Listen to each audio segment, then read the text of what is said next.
fatally stabbed in Boston on Tuesday. Police say a 22-year-old man has been arrested.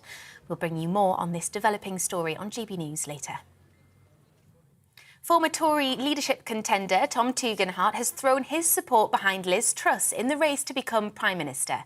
The chair of the Foreign Affairs Select Committee says her promises of tax cuts are based on true Conservative principles and that only she can unite the party. He says both contenders have huge qualities and many talents, but Miss Truss has an advantage on the world stage because of her cabinet position. But the MP for Thirsk and Malton, Kevin Hollinrake, has accused the Foreign Secretary of being fiscally irresponsible.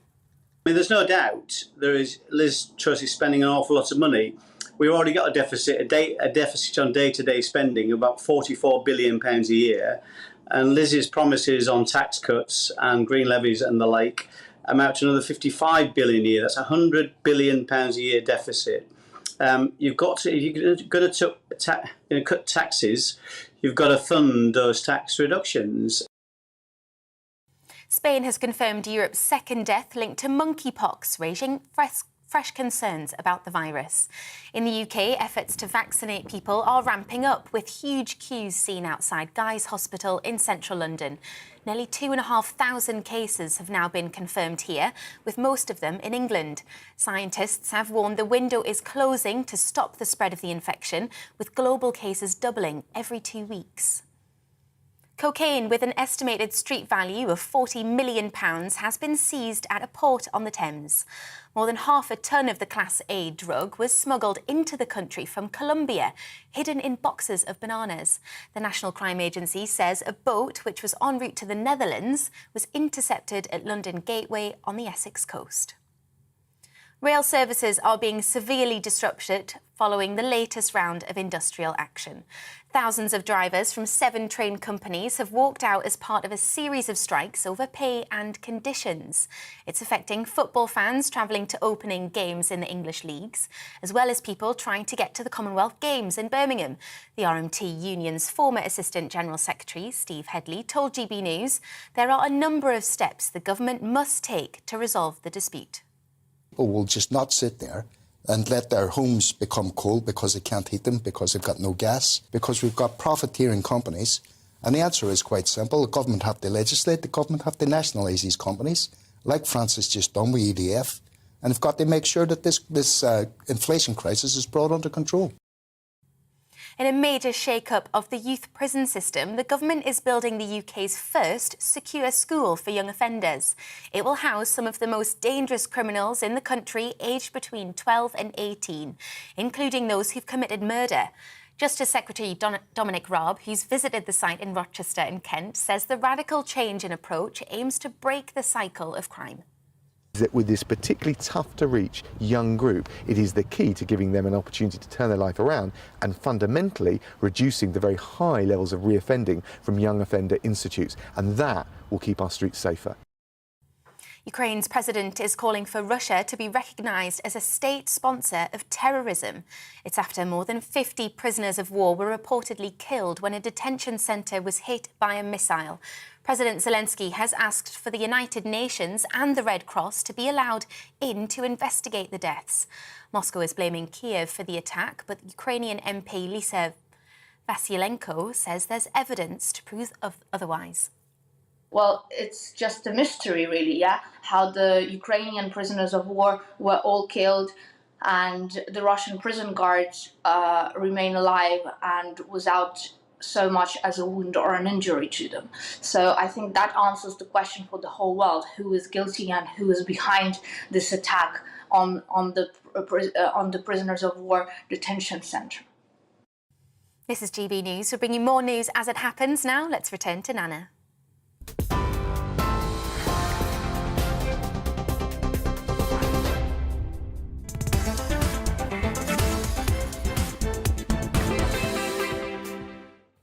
Good afternoon. It is fast approaching 6 minutes after 4 o'clock. This is GB News on TV, online and on digital radio. I'm Nana Akua. Now, in the midst of the self-inflicted mess that the Tory party finds itself in, you would think that the Labour Party would take this opportunity, grab the bull by the horns and make it clear what they stand for. to give us, the voting public, an opportunity to potentially take a punt on them.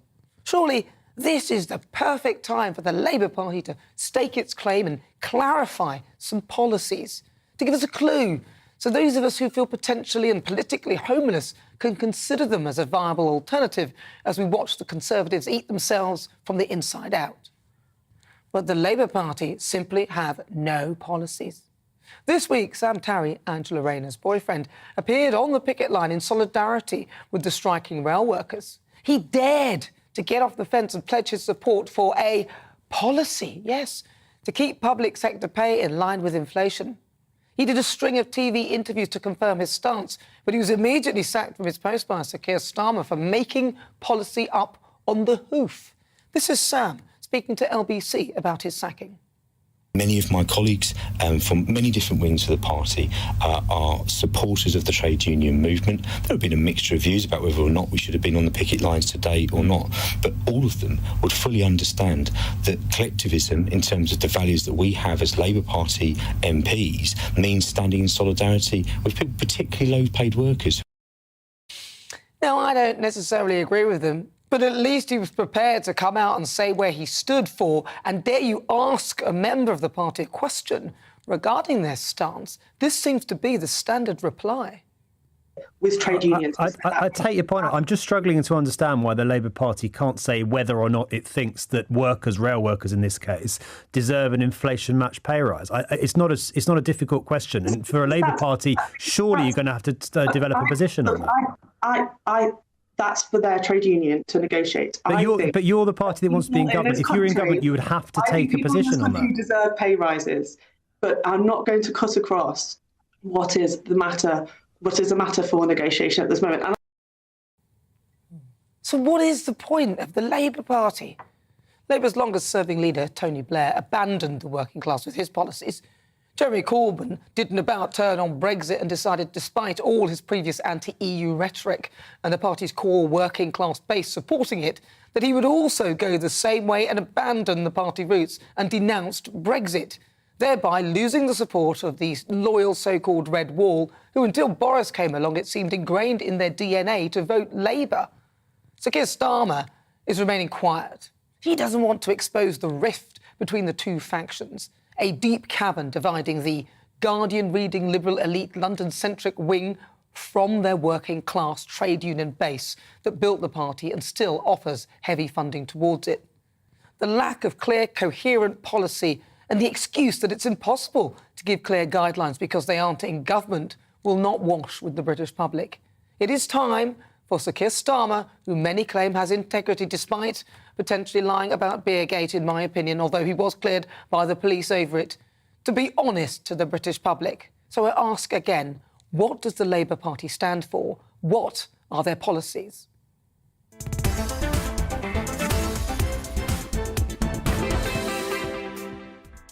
So before we get stuck into the debate, here's what else is coming up today. In the Great British Debate this hour, I'm asking, is it right for agency workers to cover strikes? As left the Train Drivers Union is holding a day of strike action, disrupting rail services across the UK due to the dispute over pay. Now, it comes after the government changed trade union laws to allow agency workers to be parachuted in to plug staffing gaps caused by the strikes. So I want to ask whether it's necessary to keep the services running or if it's an infringement of the workers' rights. Then at 5 o'clock in my difficult conversation, it's one not to be missed. I'll be speaking to a former paratrooper who was detained in Afghanistan by the Taliban for 119 days. Anthony Malone was only released in June after being taken captive whilst working on a self-funded humanitarian mission in the country. We will hear his incredible story. And in the Royal Roundup, Prince Harry has been mocked for his comments about the US Supreme Court's decision to reverse Roe versus Wade. Now, this is what he had to say at the UN General Assembly. Climate change wreaking havoc on our planet, with the most vulnerable suffering most of all. The few weaponizing lies and disinformation at the expense of the many.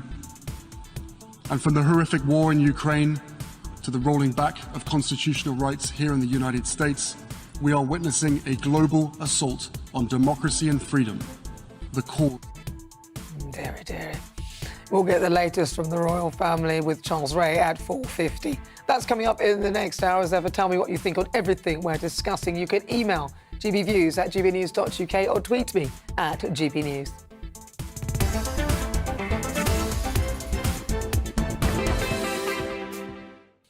Right, so let's get started. Let's welcome again to my panel, columnist and model Lizzie Cundy, and also former Labour MP Stephen Pound. Welcome, Stephen. Well, this is your first time. You're a panel virgin.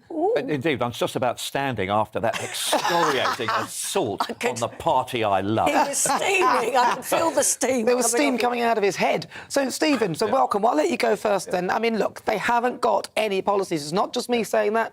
Everybody questioning them. They have nothing to say. I'm sorry, we have an enormous number of policies. But look, let's just a couple of points. I think there's something very, very fundamental that's taking place at the present time. And I'll just come to that in a second because you've touched on it. First of all, with the Sam Tarry stuff, I mean, you've got to realise Sam has just been voted by every single branch in his Ilford South constituency to reselect, to go for a new selection on there. So he's in a very, very vulnerable position. And the thing about Jeremy Corbyn was a passionate Brexiteer. Well, he was, but he sort of changed sides. Come on. He kept flipping quiet about it. He did, come on. This is why nobody believed him. He started off as a passionate Brexiteer. He and Tony Benn actually believed that the European Union was some sort of boss's ramp here. Yes. But look, the key thing here is your question. I mean, I can tell you exactly what the Labour Party is. The Labour Party is, as we say. My God, somebody can tell us. It is the whole cost of living. Come on, it is quite simply, what we do together is a lot better than what we do individually. It's about collectivism as opposed to individuality. But here's the key thing. Disraeli said that the Conservative Party was an organised hypocrisy. The Labour Party, to a certain extent, has been that because we had the industrial wing. And don't forget, when I first got involved, we had the dockers, the miners, the steel workers. I used to do meetings of 1,000 people. That's gone. We had also the Hampstead intellectuals, whatever. There was a kind of a link together. I think, realistically, what's going to happen is now that not just because of Sam Tarry, who's a bit of a lightweight in this politically, but there's about 60 or 70 Labour MPs who could say, well, I'm sorry, we're going on the picket line. Now, the economics of supporting every single pay rise are nonsensical. I mean, the Labour Party cannot get involved in individual pay negotiations and strikes. And if every single person got a pay rise, inflation would simply go up. Well, there'd be no point. You'd be right back where we started. So let's just park that for a second. But what I think is happening, and I think that the tectonic plates are shifting, to quote a phrase. I think that the Labour Party, as such, as we always have been, could well be moving into a sort of a social democratic. It's like the SDP for slow learners. We went through all this argument in the 80s. We're the only party in Europe which actually still has that shibboleth about being on the left or being a democratic socialist party. I believe in democratic socialism, not revolutionary socialism. And I honestly think that a social democratic party has a real future in this country. Because at the moment, why should you have a centre-right party? And to be honest, when you see the Tory leadership candidates becoming more and more right-wing, coming out with more... I don't think they are. Yeah, well, it terrifies me. But no, they're not. They're getting nearer to the centre, if anything. Yeah, I don't think so. But the point being that I think that there's a vacuum in the heart of British politics today. Well, that's pretty obvious. And that is quite OK, but I honestly think that the answer is some sort of a social democratic agreement. And I think that the Liberals, who they don't know where they're coming or going. But no, but there's a few of them, and they just won 3 by-elections. And I think they're by default, to be honest with you. There's nobody else to. But basically, nobody wanted to vote for the Labour Party. A win's a win. I'll take it. We'll take the win. Now, Lizzie, what do you think? Well, I think there's a Labour revolt happening. I really do. You've got your real lefties in there, and you've got more to the right wing and nothing in the middle. And I'm so sorry to say this, but Keir Starmer, you thought he would have seized the moment with all the in-house fighting in the Tory party. That you think he would really have gone for it. Has he? No. What's he done about it? Nothing. Is he a wet lettuce? Yes. He's not a leader, Stephen, and I'm sorry to say he really should have seized the moment, and he has not done that. What does that actually mean? Well, it means that when you see everything, the world crashing around you, you stand firm and you come up with some ideas, and you talk, policies, and basically. you talk. You're saying you talk, but you don't just flap your gums and just talk literally nothing, because he does. Now, I always say this about him: he spends so much time considering his words that he ends up actually saying nothing. Yeah. When you listen, he has said nothing. Every time you ask him anything about any policy, he flip-flops. I don't know where he stands on the environment, on net zero. I don't really know. Do you know? Where does he stand? Where does Stephen? You must know. You said you know all about it. Where does he stand? How is Keir Starmer? No. Let him start with the environment. Net zero. That's quite clear. Net zero is something that needs to be achieved, but I have to say, where does the Labour well, let me just say, he's talking about 2030. Most of my people in my part of the world are concerned about 8:30, not about 2030. Yeah, but where That's does the reality. Keir Starmer stand? So Keir Starmer stands very much in line with our commitment Which is what? To actually reduce to zero net carbon by 2030, and we're going to do it. But we're not going to do it by enforcing on it. I'm not going to say you cannot drive your car. What we're going to say is let's be sensible and grown up. Let's have alternative methods. Let's actually increase public transport. Let's actually do things to make life a bit easier. And he said all that. Yeah, I'd love to hear him say that. I've never heard him say that. I'm sorry, I've heard him say over and over again. He seems to give advice on everything, but he's responsible for nothing. No. That is really Well, no, true. that's what opposition. That's opposition. No, but he has spent his time going on about Partygate and then finding fault with the Tory party, which is fine. But there comes a point where we're going to say, OK, yeah, they've done that, but what are you standing for? Even his own party started criticising him for going on and on about Partygate. Even they were there saying, look, we need to start focusing on some policy. Well, this is the point, isn't it? At the moment, basically the first thing that Keir had to do was to actually drain the swamp of anti-Semitism that we had in the Labour Party that made us unelectable. There was no way. 2019 was a bloodbath for us. The first thing he had to do was to get rid of that, and he's damn nearly there. And that is an incredible task. If you think back about What's taken him all of 3 years to do that? Well, at least I'll tell you, if I saw any racist people in my party, they'd be out like that. They'd be out within 10 seconds. Well, I have to say there's a great deal of problems in all parties at the present time. But look, we are talking about the Labour Party. Yeah, we think of Neil Kinnock. How long it took him to actually expunge the spectre of Michael Foot. It took years, and in fact, from about 1982 till 1997, it took a damn long time. It's not going to take that long again. Michael Foot. I know. Michael Foot. Well, neither of you were born in 1982. Can I just say something? At least Sam Terry's sticking up for what he believes. I never see Keir Starmer really there going, yeah, this is what I believe, these are my policies. He never comes out with anything. He won't even say what a woman is. Oh, yeah, come on, Stephen, that's one. Come on, tell me about that. What is a woman? I mean, what is a woman, Stephen? Do you know what one is? Of course I know a woman. Well, what is it? Yeah, an adult female. Well, he couldn't say that, though. That's the thing. He couldn't even say I'm sorry. No, what he actually said was the definition of woman is as defined in British law, which so why is didn't actually you rather say more what nuanced. That was? Well, he did because he sounds like a lawyer when he says that. You should just say what it is. But let me just say, pleasing everyone and pleasing just have one thing. I mean, I don't know if you remember, Jan Morris and April Ashley. Now, April Ashley, George, when I first met, was born a man. Jan Morris was born a man. They both became about as feminine a woman as you can imagine. They were both absolutely, totally, except they didn't have a cervix. Now, the problem I have is how do you say that Jan Morris and April Ashley aren't women? Because they're not. They're not biological females. What are they? A woman is, as you said, an adult woman, female woman. But they're not female, If you then get into the business about the cervix, then that... Yeah, but they're not female. Listen, it's quite simple. They are trans women. There's plenty of women don't have wombs. They are trans women. There's nothing wrong with being called a trans woman. If you are a trans woman, you're a trans woman. If you're a trans man, you're a trans man. But you're not a woman, because that's a different thing to a trans woman, and a trans man is a different thing to a man. They are different. I think we should understand, Stephen. Keir Starmer isn't saying his policies. We've got an economic crisis, a high cost of living. I have no idea how he's going to solve these things. We don't know what his policies are. Well, I'm sorry. Don't forget his major policy on the high cost of living was actually the windfall tax on the energy companies. Yeah, but that's which the Tories immediately nicked. I mean, but that was always on the table and a consideration. The Tories weren't prepared to do it. No, it wasn't the Tories. I mean, OK, Margaret Thatcher brought in. But then you can say that Margaret Thatcher actually did it and they nicked it from her. No, but it was always on the table. It was always an option. The Tories didn't want to do it. In the end, I think the pressure got to them. They had to. We would have increased corporation tax because I think I don't think that's there's a fundamental argument here about certain people say what we do is we just make life very, very easy for businesses to make more and more money, and there'll be a little trickle down, and then the people at the bottom under the table can actually get the crumbs.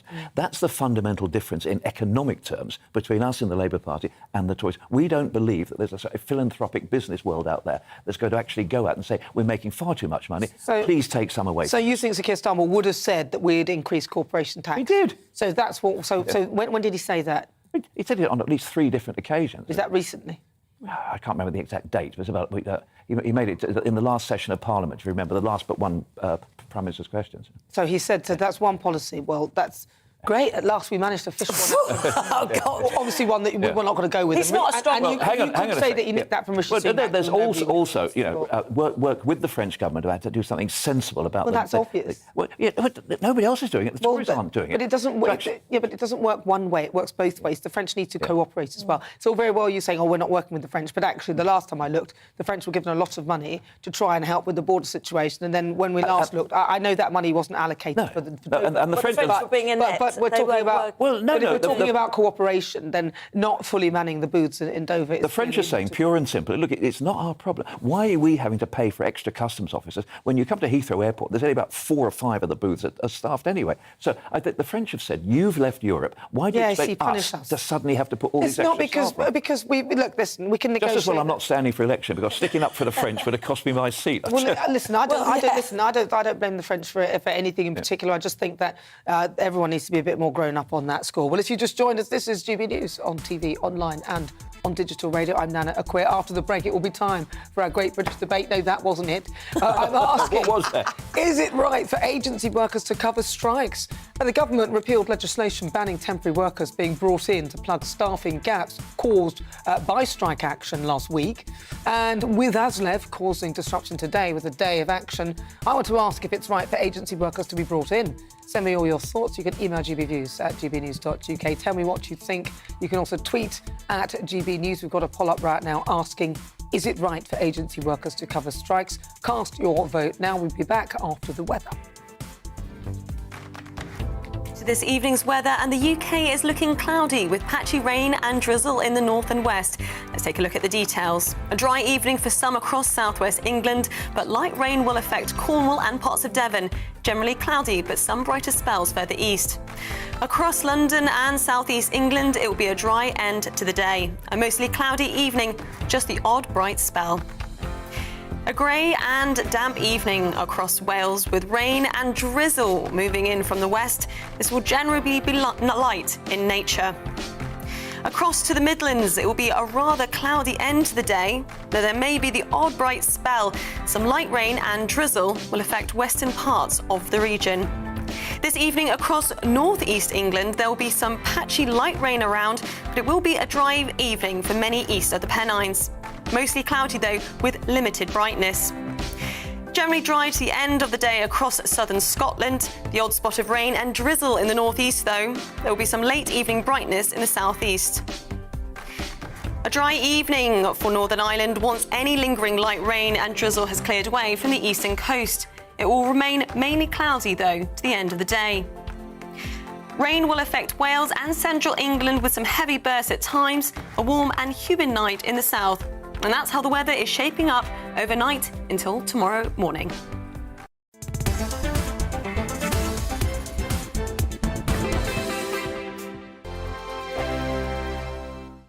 We are GB News. We're right across this great nation.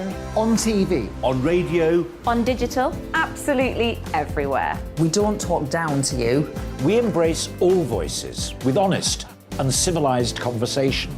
We are not part of the establishment. We're one of you. And we're only getting started.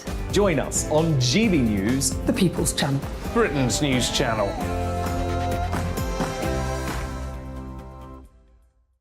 Hi there, it's Stephen and Anne.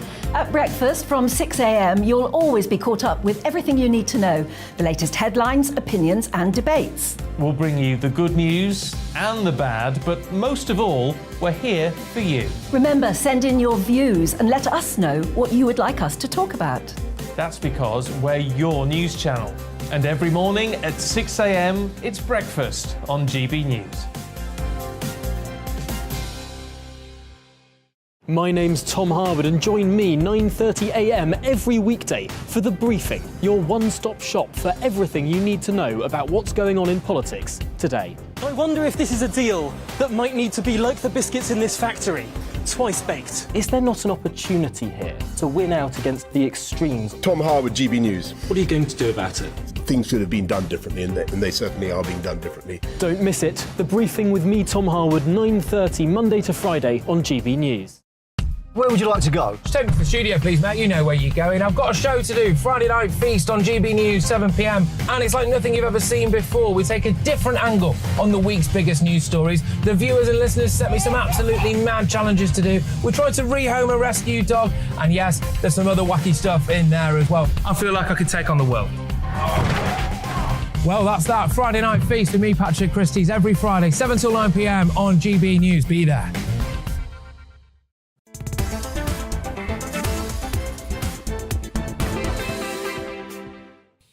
It's coming up to 26 minutes after 4 o'clock. If you've just joined us, welcome. Where have you been? We are GB News. This is the People's Channel. I'm Nana Akua. We're live on TV, online and on digital radio. Now, before the break, we were discussing the Labour Party and what they actually stand for. Let's see what you've been saying. Now, Mick says Blair alienated working people, having taken Labour to the right, and Starmer is doing the same. Not supporting the strikes is actually a bad move. He's trying to appeal to the right. The country have moved so much to the right that basic socialist policies appear far left. Greg says the key for Starmer is to surround himself with people who look professional. Not sure this is possible with the current stock of Labour MPs, unfortunately. And Dan says, before Labour come up with policies, perhaps they could start with one simple question. What is a woman? Yes, I know. If they could just answer that, that'd be great. And Kevin says Starmer will never see power, the worst selection possible by the Labour Party to try and win back lost Labour votes. Well, keep those thoughts coming. It's always great to hear what you think. But, of course, it is time for the Great British Debate this hour. And I'm asking, is it right for agency workers to cover strikers? Now, the Train Drivers Union, ASLEF, they're undertaking a nationwide strike today. Some of you may have noticed you may not have been able to get into work or do the things that you were planning to do.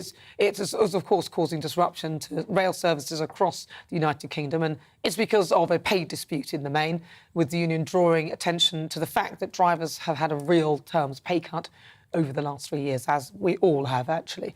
But last week, the government repealed legislation preventing companies from parachuting in agency workers to plug staffing gaps. So I want to know from you whether you think it is the right thing to do. So firstly, I'm joined by Rob Williams. Now, he's the industrial organiser for the Socialist Party and national chair of the National Shopper Stewards Network. Rob, I'm going to come straight directly to you. What do you think of the government allowing agency workers to be brought in during these sort of strikes? Well, perhaps I think I'd rather word it a different way, and that is, should agency workers be exploited to break strikes, really? It's not about the workers themselves, it's about the way this Tory government is using yet more anti-union legislation. We've got the most restrictive anti-union legislation in Western Europe, and yet this Tory government that's in crisis, that's imploding, wants to use more. I was proud to be on the picket lines. I was there this morning. I've been there the last few days. And actually, the unions are on the front foot at the moment. They're fighting and they're getting very good support around the country because everyone's in it together. Workers everywhere are having their pay cut in real terms. The unions are fighting. There's 100,000 workers out in the last few days, and they are getting fantastic support by other workers. And agency workers, actually, should be recruited to the trade unions. They've got everything to gain by being organised. So, yeah, absolutely opposed, because this isn't about those agency workers. This is about a crisis-ridden Tory government using yet more restrictive, undemocratic anti-union legislation to try and stop workers to exact their human rights and their trade union rights. Well, I'll just bring you back to the word exploited. Look, they might not think they're being exploited. Remember, one man's rubbish is another man's treasure, whereas those who are striking might see that their money isn't enough. An agency worker might be more than happy to work for that money. So we'll clarify that. So it's not really exploiting. And actually, if everyone workers would want a permanent full-time job. No, but what I'm saying is that an agency worker might not want... Not everyone wants a full-time job. Some people are quite happy to come in and be drafted as and when. And so, you know, what I'm saying is they probably don't see it as being exploited. They probably see it and are thankful for probably work, which a lot of people are. But I just want to talk about what you said about pay cuts. If everybody, and as you said, other workers are coming to join in, if everybody asks for a pay rise, then actually this inflation, their pay rise won't make any difference at all, because inflation will continue to rise. So... You know, we're all in it. But... Yeah, well, we're all in it together. i.e. workers are all in it together. But you look at Centrica at the moment, right? Our bills are going up by 100%. They're going to go up again, we've been told. Centrica owns British Gas. They have just announced profits of £1.3 billion for the last 6 months. Shell, I think, is a £6 billion they've announced. Centrica, a year ago, took workers' wages down in British Gas by £10,000 a year. So when you talk about, we're all in it together, yeah, workers are, but these companies are not. These multinationals are raking it in. And I tell you what we should be fighting for is a decent pay rise for workers, but taking these energy companies and these rail companies back into public ownership. They should be renationalised. So and then we can really find out. And I wonder which government... I wonder which these government... energy prices need to go up. Yes, but which government sold these off, though? Tory government, Margaret Thatcher It wasn't just them. Well, yes, but the Labour Party, the Labour government weren't. They were quite into that as well. I mean, look, it wasn't just the Tory Party, was it? I mean, yeah, they didn't do nothing about it. Tony Blair's government did nothing about it, and it's a scandal. They didn't do anything about it, so it's not. Listen, I would agree with you. Turn back from Jeremy Corbyn's promise to renationalise, but Margaret Thatcher, people, this channel, when your bills are going through the roof. Thank the memory of Margaret Thatcher and those Tories who privatised these companies. And now, where are those profits going now? Do you know that if the money that had gone to subsidise privately owned rail companies, that money alone could give workers on the rails a pay rise of £60,000 each? That money has gone into the coffers of private rail companies, privatised. Actually, they were privatised by John Major, by another Tory Prime Minister. Well, I mean, look, but both governments are responsible for this privatisation scandal. I would actually agree that I don't think these things should actually be in the private sector. They should be nationalised. We shouldn't be having the conversation about bills and prices going up in the way they are. And I don't believe that shareholders should be receiving that money. That money should be coming back to the public purse. So I would agree with you there. But with regard to the workers now, they are striking. Surely, though, if they want to strike, they're welcome to strike if they want to change their pay and conditions. But surely it's OK to bring in agency workers so that the industry isn't crippled and so that the general public don't bear the brunt of this, because actually what will happen is public opinion will turn against those striking workers. Well, I don't think so. I think actually what the strikes are doing, there's many workers that are really worried and are struggling and actually are looking at the workers who are taking action and saying, they are doing something and we should be doing the same. It's giving people confidence. I don't know if you know this, but the RMT are reporting that they have recruited 2,000 workers, rail workers, during the course of the action they've been taking. The point about agency workers is, look, it's another use of anti-union legislation. And I'd give another one, right? There wouldn't be a councillor elected in this country if they had to comply with the legislation that used by workers. There are two by-elections this year where the turnout was less than 40%. But the trade unions can't have the CWU, they had 2,000 workers in EE that had a massive majority in favour of strike action, but couldn't take action because they were 8 votes short of a 50% turnout. There wouldn't be a council elected in this country if you needed the same threshold, but not a simple majority. So, look, it's just more restrictive anti-union legislation. And, of course, Truss and Sunak are just playing to the Tory membership now in the leadership election to come up with even more Thatcherite and democratic anti-union laws. It's not going to work. The trade unions are on the front foot. And it's Tory government's in crisis. Listen, we're running out of time, Rob. Very, very, very briefly, like 10 seconds. What are your thoughts? Keir Starmer sacking Sam Tarry for being on the picket line. Good or bad? Disgrace. Disgrace. All right, it's Rob, a disgrace, isn't it? I was on a picket line with Sam Tarry the last few days. OK, fair enough. Rob Williams, thank you very much for joining me. He's an industrial organiser for the Socialist Party and national chair of the National Shop of Stewards Network. Right, so you're with me. I'm Nana Akua. This is GB News. We're live on TV, online and on digital radio. Still to come, the Great British Debate, and I'm asking, is it right for agency workers to cover strikes? You'll hear the thought of my panel, Lizzie Cundy and Stephen Pound. But first, let's get your latest news headlines.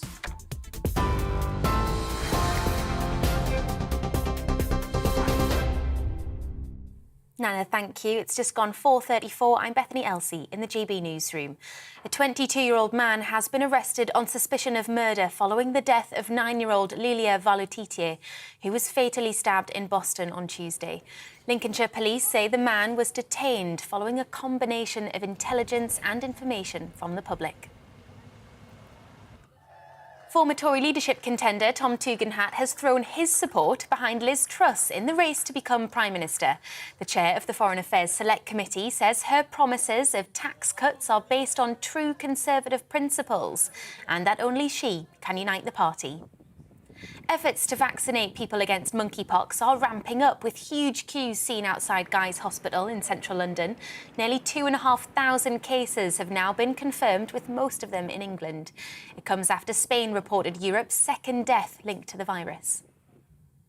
Cocaine with an estimated street value of £40 million has been seized at London Gateway on the Essex coast. More than half a tonne of the Class A drug was smuggled into the country, hidden in boxes of bananas. The National Crime Agency says a boat from Colombia was intercepted en route to the Netherlands. Thousands of drivers from 7 train companies have walked off the job as part of a series of strikes over pay and conditions. The industrial action has been causing severe travel disruption, especially for football fans heading to opening games of English leagues and those trying to get to the Commonwealth Games in Birmingham. On TV, online and DAB+ radio, this is GB News. Don't go anywhere. Nana will be back in just a moment.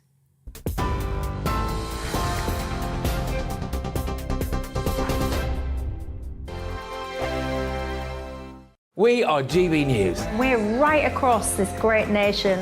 On TV. On radio. On digital. Absolutely everywhere. We don't talk down to you. We embrace all voices with honest and civilised conversation. We are not part of the establishment. We're one of you. And we're only getting started. Join us on GB News, the People's Channel, Britain's news channel.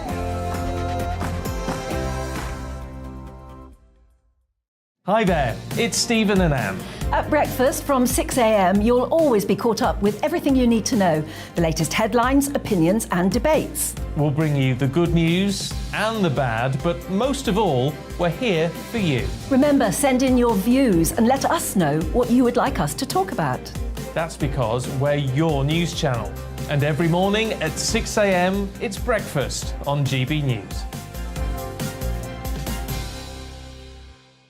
My name's Tom Harwood and join me 9:30 a.m. every weekday for The Briefing, your one-stop shop for everything you need to know about what's going on in politics today. I wonder if this is a deal that might need to be like the biscuits in this factory, twice baked. Is there not an opportunity here to win out against the extremes? Tom Harwood, GB News. What are you going to do about it? Things should have been done differently, and they certainly are being done differently. Don't miss it. The Briefing with me, Tom Harwood, 9:30 Monday to Friday on GB News. Where would you like to go? Just take me to the studio, please, mate. You know where you're going. I've got a show to do. Friday Night Feast on GB News, 7 p.m. And it's like nothing you've ever seen before. We take a different angle on the week's biggest news stories. The viewers and listeners set me some absolutely mad challenges to do. We tried to rehome a rescue dog. And yes, there's some other wacky stuff in there as well. I feel like I could take on the world. Well, that's that. Friday Night Feast with me, Patrick Christie's, every Friday, 7 till 9 p.m. on GB News. Be there.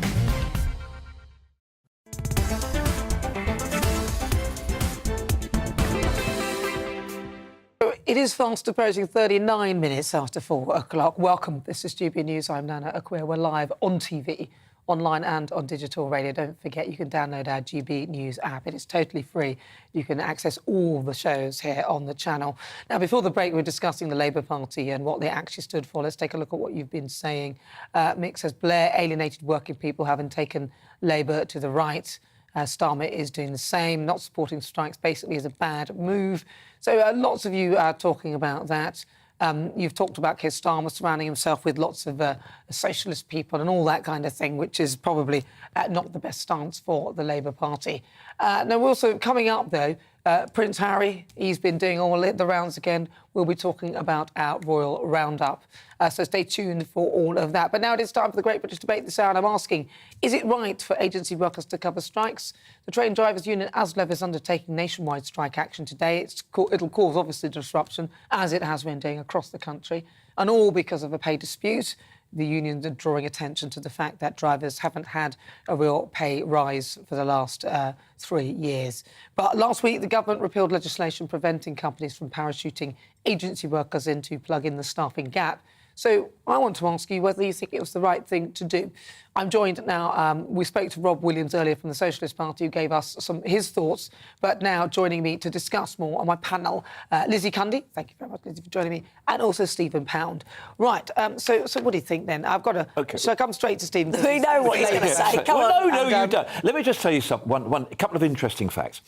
First of all, we heard people from the Socialist Party talking about the hated, loathed Blair regime, causing misery, stalking throughout the only reason why we had legislation preventing agency workers in strikes was because the Labour government under Tony Blair brought that in. You know, that was it's all very well saying that the Labour Party sold everybody out. That was a classic occasion, like when we introduced compulsory workplace recognition, things like that, which are actually good for unions. So the Labour Party, what did they bring in? Sorry, repeat that. So They put in two things. One was they actually banned agency workers. The other thing, the rights to compulsory recognition of a union if you voted for it in a workplace. Yeah. The compulsory it was the ballot. They brought that in again in the teeth of opposition. Right. It was, God bless him. But the other interesting. I'm not blessing him.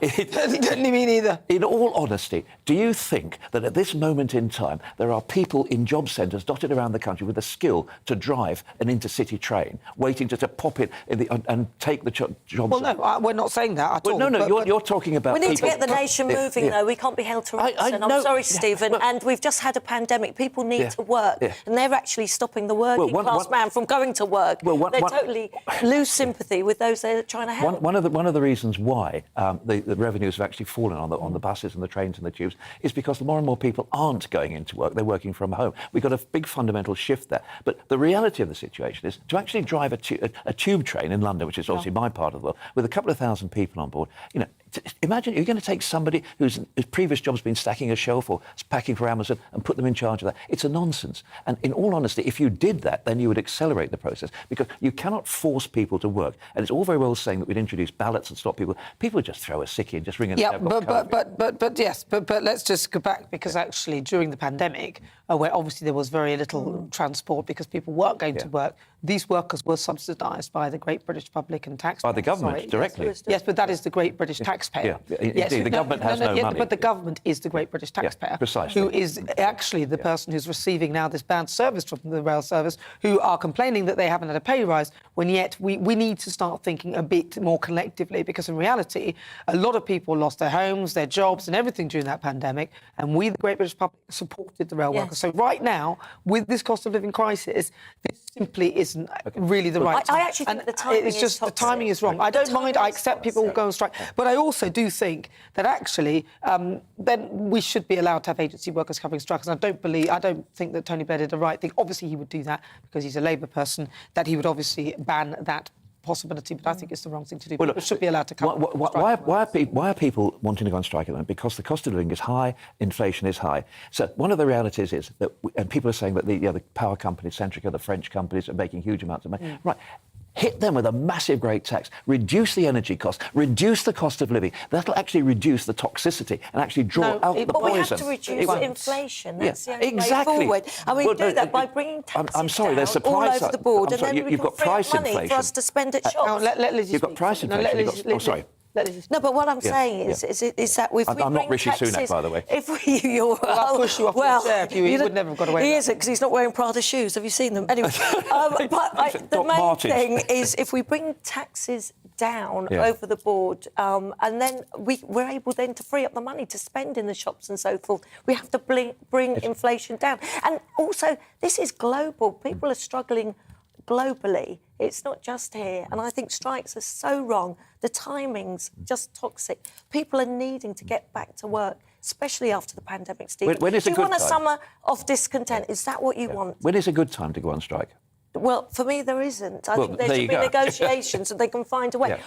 They have to just wait. It's no point putting a sugar injection of money now, and then what? Who pays for this? And are we going to have higher now cost to go on the trains? The prices be even higher. This is Rishi Sunak's thing about a sugar rush, isn't it? Where but look, if you cut tax, and we don't have that progressive a taxation system in this country at the present time. If you're on £15,000 a year and you cut your tax, you don't benefit nearly as much as someone who's on £100,000. So we need to have a more progressive taxation system in this country. When you look at countries like Sweden, which have a progressive taxation system, 7 of the 100 most successful companies in Europe are Swedish. Look at Finland. Look at the successful companies in there. I honestly don't see why there's this great objection to people paying more if they earn more. Much money in this country is inherited anyway. Stephen, sorry, Stephen, but it's all very well comparing ourselves to Finland and other countries. I'd take Finland and Sweden. That are completely different to us, and they have apart from the football, obviously. Sorry, let me finish. And they have a completely different demographic and everything else. They are completely different. Their population densities are totally different. You cannot compare those the way their systems work to ours. The point here is that the rail workers are taking advantage of a situation and holding the British public to ransom. And I don't think that it's acceptable. And I believe that it is acceptable for us to have agency workers to cover strikes. And I think that should be the deal. If you're going to go on strike, you should know that you are valuable, but nobody is bigger than the job itself, and that somebody else could take your job. That is there's got to be jeopardy on both sides. I totally. Otherwise, anyone can do it, and everyone will do it. And we have to you can't hold the nation to ransom. Do you believe in that? You really think of course I do. When I was negotiating as a trade unionist, and I was actually negotiating with my employers at the time, I had one rule, and it was the Duke of Wellington's rule. You always allow the enemy room to retreat. You should come out of a negotiation, both of you thinking you're winning. Well, the real problem that's overhanging, particularly in the London transport at the present time, is we have the DLR, which isn't operated. There's no manning on DLR. It is no driver operation. You've got in Lille, in Japan, in America, all over the world, you've got non-driver trains. The tube system in this country could operate. I would hate to see it happen. Exactly. That is it could. And the problem is that you are driving people into that situation. That there are people in the Tory party that are really talking. I think it would be lethal. I think it would be dangerous. I don't think it will be. If you're using other countries to compare, comparing those, they can do it without drivers. Well, Lille is just over the road. So it's nothing without you and your views. Let's welcome our great British voice on. This is your opportunity to tell us what you think about the topics we're discussing. Right, where should we go? Liverpool. Liverpool. I'm actually from Southport originally, so yes. Let's have a chat with Henry. Henry Davis. Oh, this is he looks like Sting. He does look like Sting, doesn't he? Right. Sting's from Newcastle. Doesn't matter. What's the difference? Henry. What's the difference? Well, a little location. Just a location, that's all. But, whether it's doesn't make... Sting. Well, yeah, that would be great, wouldn't it? Gordon Sumner. Right, maybe you can do us a little song at the end as well, Henry. But just see if you can sing. But what do you reckon? Agency workers taking on the work of strikers. I personally don't see a problem with it, but what's your view? Well, Nana, I think it's absolutely essential because these rail workers already have too much power. And with an average salary of 44,000, who are these people kidding? It's actually a low-stress, quite easy job, and 44,000 quid average wage. Now, it's absolutely madness. And the reason the government has to stand up to these people is simply this. They can't set a precedent, because otherwise all the other workers all over the UK working for the government will also want a massive pay increase, and then we'll end up with Armageddon, and this country will go out of control. And that's not me talking it up, exaggerating. That's exactly what would happen. So succinctly put. I wish I'd said that. Henry, thank you very much for talking to us. No song, perhaps? I'm joking. Oh, please. That's Henry in Liverpool. Lovely. You've made him blush. Lovely to talk to you, Henry. Thank you so much for joining us. Great thoughts. I like what he said about Armageddon. He's right. If we allow this to be, it will become a thing. And just as our commentator said that all the workers are joining in, we can't have that. No, we can't. And can I ask you, do you think, I want to ask Stephen, unions are really necessary now in the 21st century? We have such good, do you not think so? Final word to you, Stephen. You've got 30 seconds. Do we really need them? Do we need unions? I think we absolutely do. And I think the point is a good one, is that before we had trade unions, we had cooperative movements and we had health groups and things.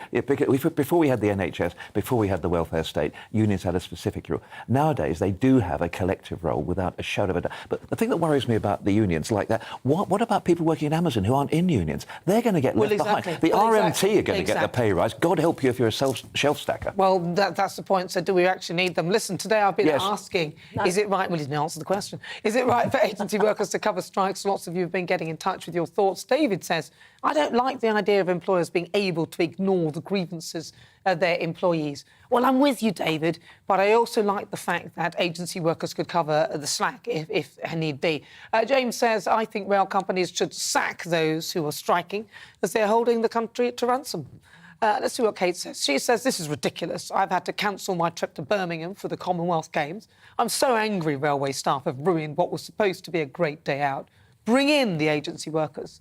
And Michael says, I'm a member of ASLEF and a train driver, and the lack of support for anyone exercising their right to strike from the Labour Party is shocking, especially when they are being paid by the workers who voted to strike through our political fund payments. And Nick says the far left are ruining it for everybody. How long can this go on for? The RMT have no respect for those who depend on trains. Right, keep your thoughts coming. There's also a poll up on Twitter throughout the show, and it's asking, is it right for agency workers to cover strike? Currently, 72% of you say yes, it is. 28% of you say no. Keep your thoughts coming. If you just joined me, I'm Nana Akua. This is GB News on TV, online and on digital radio. Coming up, there's always something going on in the royal household, and this week is no different. Prince Harry is under fire for these comments. Climate change wreaking havoc on our planet, with the most vulnerable suffering most of all. The few weaponizing lies and disinformation at the expense of the many. And from the horrific war in Ukraine to the rolling back of constitutional rights here in the United States, we are witnessing a global assault on democracy and freedom. The core. The global assault on our eardrums. I'll be discussing that with former royal correspondent to The Sun, Charles Ray. But first, let's go for a break.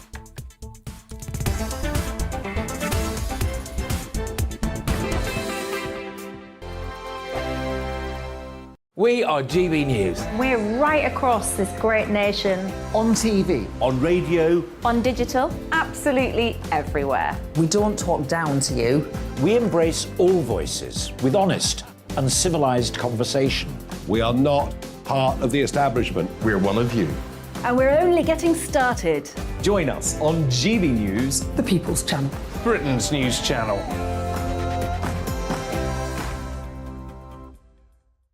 Hi there, it's Stephen and Anne.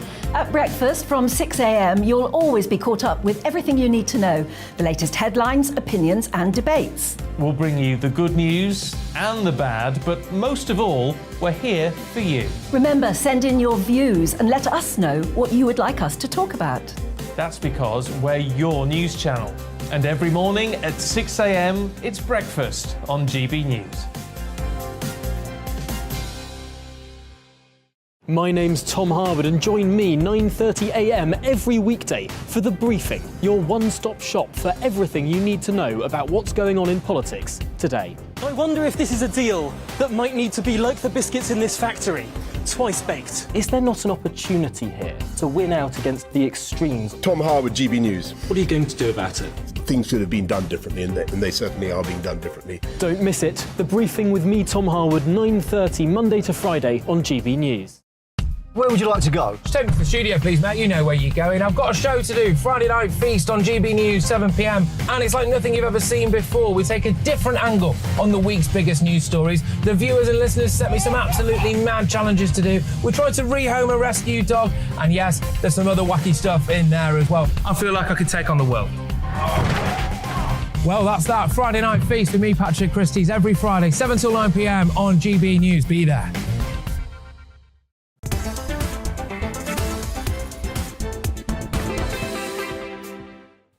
Good afternoon. Just coming up to 7 minutes to 5 o'clock. This is GB News. We're live on TV, online and on digital radio. I'm Nana Akua. Now, there is always something going on in the royal household, and this week is no different. On the agenda today, Prince Harry has been mocked by a US Supreme Court judge for his criticism of Roe versus Wade being overturned. There's also speculation about what his upcoming memoir will contain. So every Sunday at Saturday, I'd love to give you a rundown. So joining me in the studio, Charles Ray. He's a former royal correspondent to The Sun.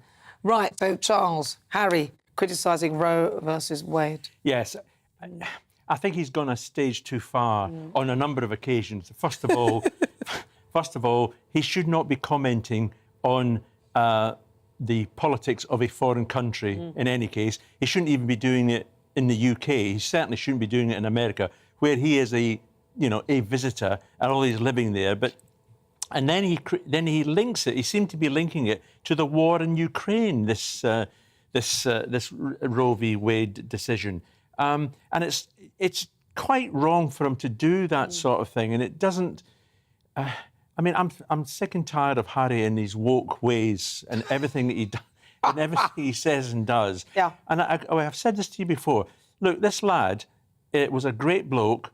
He brought in Meghan Markle, who appeared to be a great couple together. They were loved very much by Britain and the rest of the world. They then decide to throw a hissy fit, throw their toys out the pram and go and live in America. Well, we went on Oprah. That was the worst. Then Oprah came along and that opened up a whole new can of worms. And I just think he's just lost his way, considerably lost his way, and seems to have thrown everything away. for this life that he's now got. And I'm not sure how long it's going to last like this. Well, I'm not thinking it's going to last that long. But let's have a listen to what Samuel Alito, the Supreme Court judge, said with regard to Harry's comments. I had the honour this term of writing, I think, the only Supreme Court decision in the history of that institution that has been lambasted by a whole string of foreign leaders. But what really wounded me was when the Duke of Sussex addressed the United Nations and seemed to compare the decision, whose name may not be spoken, with the Russian attack on Ukraine. Well, despite this temptation, I'm not going to talk about cases from other countries. So that's Samuel Alito, who's a Supreme Court Justice, talking about Harry's speech. And this is the thing, isn't it? Harry has become a laughingstock. I mean, this is ridiculous. And now Supreme Court judges in the United States are actually pulling him up on it. And you heard the laughter in the room. Yes, and I loved it when he called him the Duke. It's it's a great American phrase, the Duke. He is getting an awful lot of criticism, not just from people in Britain and people who are high up in Britain, but also in other nations, particularly in America. And as I said to you earlier on, he is a guest in their country. It's all very well moving to, Montecito and having a great old life and everything. Yeah. I find it a bit tacky as well that he chose the UN's Nelson Mandela Day to make this attack. You'd have thought he could have said something a bit more... Well, he could have just stuck to the point of what he was actually meant to be discussing. If he wants to talk about Nelson Mandela, talk about Nelson Mandela's life and his legacy. Don't start bringing in Roe versus Wade, the war in Ukraine, weaponising lies for the many. I don't know what he was talking about. But he's also carrying on with the Whinge Fest because he's got a book, his memoirs coming out. Right. Now, this book, this book is now going to be coming out at Christmas. Now, apparently the reason... Oh, don't... this could be great fodder for the rest of us. Now, the reason it's been delayed is because Michelle Obama has got a book that's coming out quite soon in the autumn. So they don't want to have any, challenges on that. Now, the big $64,000 question in all this, Nana, is what's in it? Is he going to slag off Camilla? Is he going to have a pop at the Queen? I doubt very much. Is he going to have a pop at his, his upbringing, his family and everything else? Now, on the Camilla question... there was a very good piece this morning by Richard Kay in the Daily Mail who says that 5 years ago, now this is even before Harry was thinking of writing a book, he contacted former friends of the Princess of Wales, his mother, to ask what went on. Because when the book came out, the Andrew Morton book came out, he was aged 8. This is the book that Diana cooperated with. And she died in 1997 when he was just 12, just before his 13th birthday. So his recollections of what went on and why his parents' marriage broke up, he needed people to talk to him about it. And he has spoken to these people and specifically the role of his current stepmother. And some friends have actually pointed out that Harry was far from complimentary about Camilla to them. Now, if that transfers into the book, then that is going to cause an awful lot of uproar in the royal family. And I know that royal aides in Buckingham Palace are very concerned about what is actually in it. And this guy who's writing this book, this guy, J.R. Mohinga, and I'm probably not pronouncing his name properly, but this guy, he's a forensic author. He's not someone who just does fluff. He wrote a very, very good book on Andre Agassi and took apart the tennis scenario as well. So we're expecting some explosive things. And also, Harry's not being paid for nothing. They'll want something for their money. What if we boycott the book and don't? I might set up my hashtag boycott the book. That's what I'm saying. Well, listen, we also know Prince Charles, he's taking over the reins, isn't he, as well, at the Commonwealth? And, yes, he has. We've only got about 10 seconds. Right, he's stepped in for his mother. His mother's fine. There's not a question about that. He drove up in his Aston Martin. Nice. And he did the opening speech, and it's all... join in for the rest of the Commonwealth Games for the rest of the week. It's all good. Charles Ray, thank you very much. A pleasure as ever. That is, of course, Charles Ray. You're watching me. This is GB News. You may be listening online as well or on digital radio. More to come in the next hour.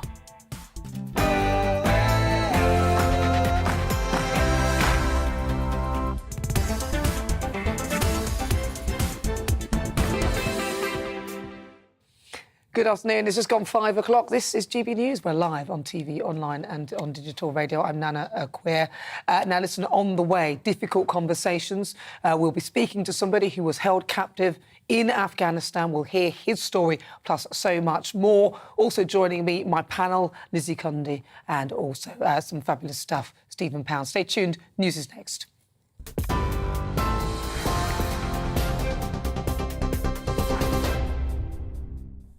Thanks, Nana. Good afternoon. It's just gone 5 o'clock. Here to bring you up to date on GB News, I'm Bethany Elsey. A man has been arrested on suspicion of murder after the death of a child in Lincolnshire.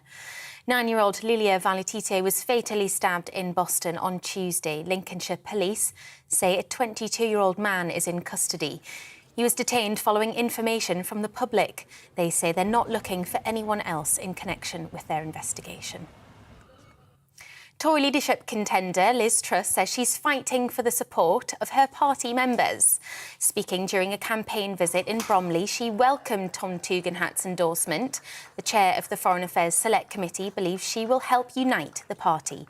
The PM hopeful declined to say whether she'd given him a role in her cabinet, saying her focus is securing the support of other Conservative members. This is a very, very close race, and I am fighting for every vote. What I will deliver is a growing economy, more opportunity across our country, lower taxes, and unleashing the potential of everybody across the United Kingdom. That's what I stand for, and that's why I want people to support me. Well, Mr. Tom Tugendhat says her promises of tax cuts are based on true Conservative principles.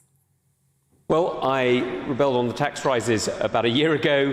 I've been tough on China and tough on Russia, and I've been calling for stronger defence. And Liz has fought in Cabinet against the national insurance rises and is now looking at a growth economy. She's spoken out strongly on China and Russia as Foreign Secretary, and she's been clear on her commitment to defence. So for me, those were the three issues that counted, and that's why I'm backing Liz.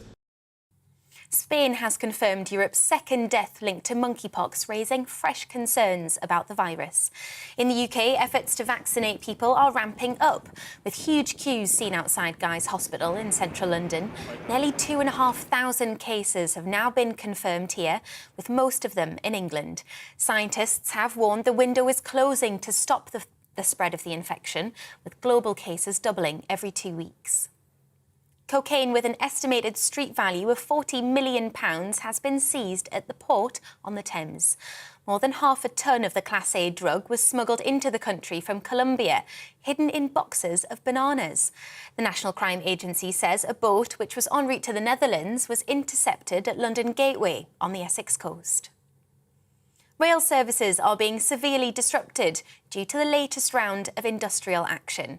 Thousands of drivers from 7 train companies have walked out as part of a series of strikes over pay and conditions. It's affecting football fans travelling to opening games of English leagues, as well as people trying to get to the Commonwealth Games in Birmingham. The RMT Union's former Assistant General Secretary, Steve Headley, told GB News there are a number of things the government must do to resolve the dispute. People will just not sit there and let their homes become cold because they can't heat them, because they've got no gas, because we've got profiteering companies. And the answer is quite simple. The government have to legislate, the government have to nationalise these companies, like France has just done with EDF, and they've got to make sure that this inflation crisis is brought under control. In a major shake-up of the youth prison system, the government is building the UK's first secure school for young offenders. It will house some of the most dangerous criminals in the country aged 12 to 18, including those who've committed murder. Justice Secretary Dominic Raab visited the site in Rochester in Kent. He said the radical change in approach aims to break the cycle of crime. Is that with this particularly tough to reach young group, it is the key to giving them an opportunity to turn their life around and fundamentally reducing the very high levels of reoffending from young offender institutes, and that will keep our streets safer. Ukraine's president is calling for Russia to be recognised as a state sponsor of terrorism. It's after more than 50 prisoners of war were reportedly killed when a detention centre was hit by a missile. President Zelensky has asked for the United Nations and the Red Cross to be allowed in to investigate the deaths. Moscow is blaming Kiev for the attack, but Ukrainian MP Lesia Vasilenko says there's evidence to prove otherwise. Well, it's just a mystery, really, yeah? How the Ukrainian prisoners of war were all killed and the Russian prison guards remain alive and without so much as a wound or an injury to them. So I think that answers the question for the whole world: who is guilty and who is behind this attack on the prisoners of war detention center. This is GB News. We'll bring you more news as it happens now. Let's return to Nana.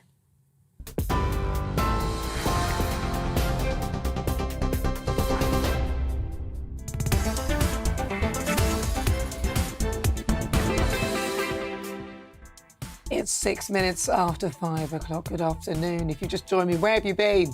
This is GB News. We're live on TV, online and on digital radio. I'm Nana Akua. And for the next hour, me and my panel will be taking on some of the big topics that are hitting the headlines right now. This show is all about opinion. It's mine, it's theirs, and of course it's yours. We'll be debating, discussing, and at times we will disagree, but no one will be cancelled.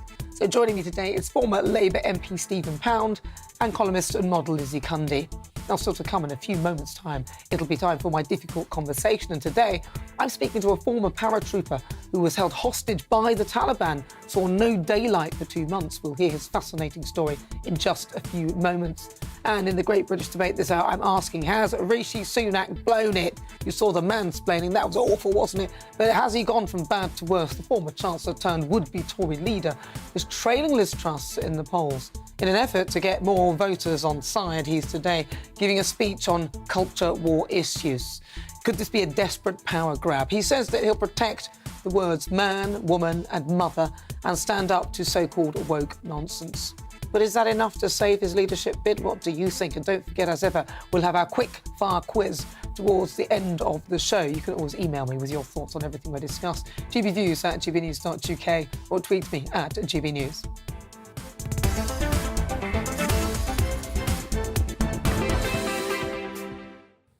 Now it is time for difficult conversations. And of course, who could forget last year the American government removed the US troops from Afghanistan in that disastrous fashion, ending the country's longest war, which is likely to be remembered as one of Washington's biggest military failures under the helm of Joe Biden. Now, following the chaotic removal of troops, the Taliban were able to take full control of the country. Thousands of people attempted to flee Afghanistan, but to no avail, including British nationals. Now, my next guest, having turned his life around after completing a prison sentence for grievous bodily harm and kidnapping over 12 years ago, he joined a humanitarian effort in a bid to get Britons out of Afghanistan. But this proved to be a very dangerous task. A former paratrooper, he went to Afghanistan to help with the mission, but was captured and held hostage by the Taliban. He was kept in solitary confinement for 70 days. He saw no daylight for 2 months, so a big warning to those who are watching and listening that you might find parts of today's interview distressing. But I'm very pleased to say I'm joined in the studio by author, Afghanistan expert and former paratrooper Anthony Stephen Malone and his partner who helped him escape, Nikki Mortimer. Welcome. Thank you very much. But what a harrowing ordeal that was. Now, I'm going to take you back to, so you turned your life around. You've been through some interesting times, which we don't want to go through those now, because I'd like to hear how you come to be here today, because I know that you've done a lot of things after you came out of prison. Talk to me about what the sort of things that you've done before you decided to go to Afghanistan. Well, for the past 10 years, I've been dedicating my life to helping homeless military veterans in England and the United States, and I've also become a humanitarian. So I help with a lot of humanitarian work in Africa and the Middle East and Afghanistan. Now, how did you guys meet then? How did you meet? Oh, that's a long story. I'm so nosy. Tell me I'm nosy. He's not going to tell me. I'm not going to get anything out of you. Fair enough. So you guys met. You're now a couple. Then your journey moved from there. From doing all that work, how did you come to then decide that you're going to start helping with the things that were going on in Afghanistan? Well, it was interesting because I was retired. I was retired out of the military and any of the government work. Then, like a lot of military veterans and the public, we saw events unfold in Afghanistan. Before the fall of Kabul, I received a lot of phone calls from my former interpreters, my drivers, and people who I was associated with out there. They were very concerned about their personal well-being and safety. So we were trying to get a lot of people out. We got a lot of people out just before the fall of Kabul. I then, after speaking to my partner, made the decision to actually go to Afghanistan. And we went out there purely as humanitarians to help. How did you get families. out there? Were they still sending flights there? No, we actually, myself and someone I know, we flew to Uzbekistan. And we crossed over legitimately from Uzbekistan over the border, met by the Taliban at the border. We shook their hands. We got an entry visa into Afghanistan. And it took us 12 hours to actually drive through northern Afghanistan to Kabul. You see, most people would think, I'm not going, I don't want to go there, especially with what's going on. Most people are trying to get out. You were trying to get in. Yeah. So that's like, who does that? Well, you know, there was a lot of military veterans that it didn't sit well with a lot of us, that we were leaving our interpreters there.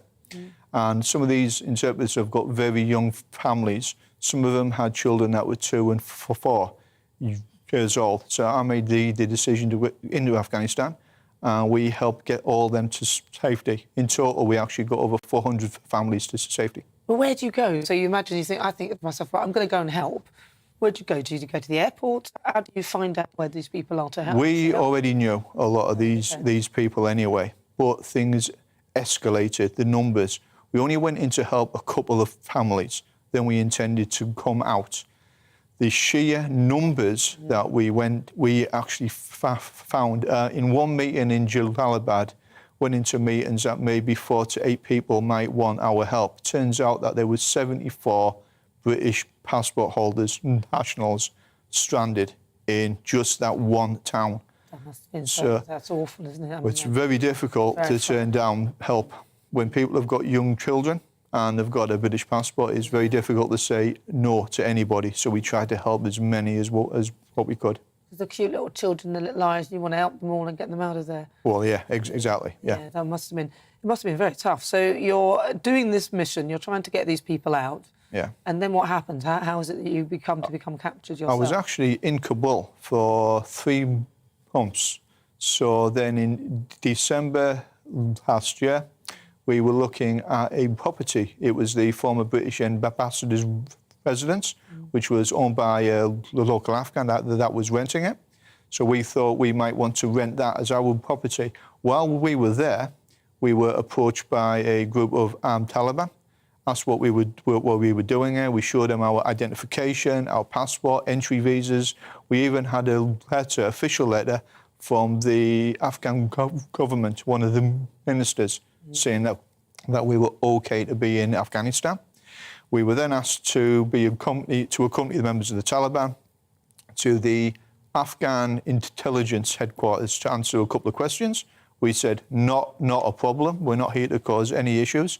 We will answer any of your questions. So we went voluntarily to their headquarters. We were put in a holding cell. We thought it might take a couple of hours to confirm who we are, that our identification is real. 190 days we were actually kept in an underground Taliban interrogation centre. Really? And what did they do to you there? Did they torture you? What did they do? I'll be very careful how I actually word this. The first 2 weeks I was there, they did not know who I was. Then after the 2-week point, they discovered I was a former British soldier. And the person interrogating us, that particular member of the Taliban, had a run-in in southern Afghanistan with the British Army.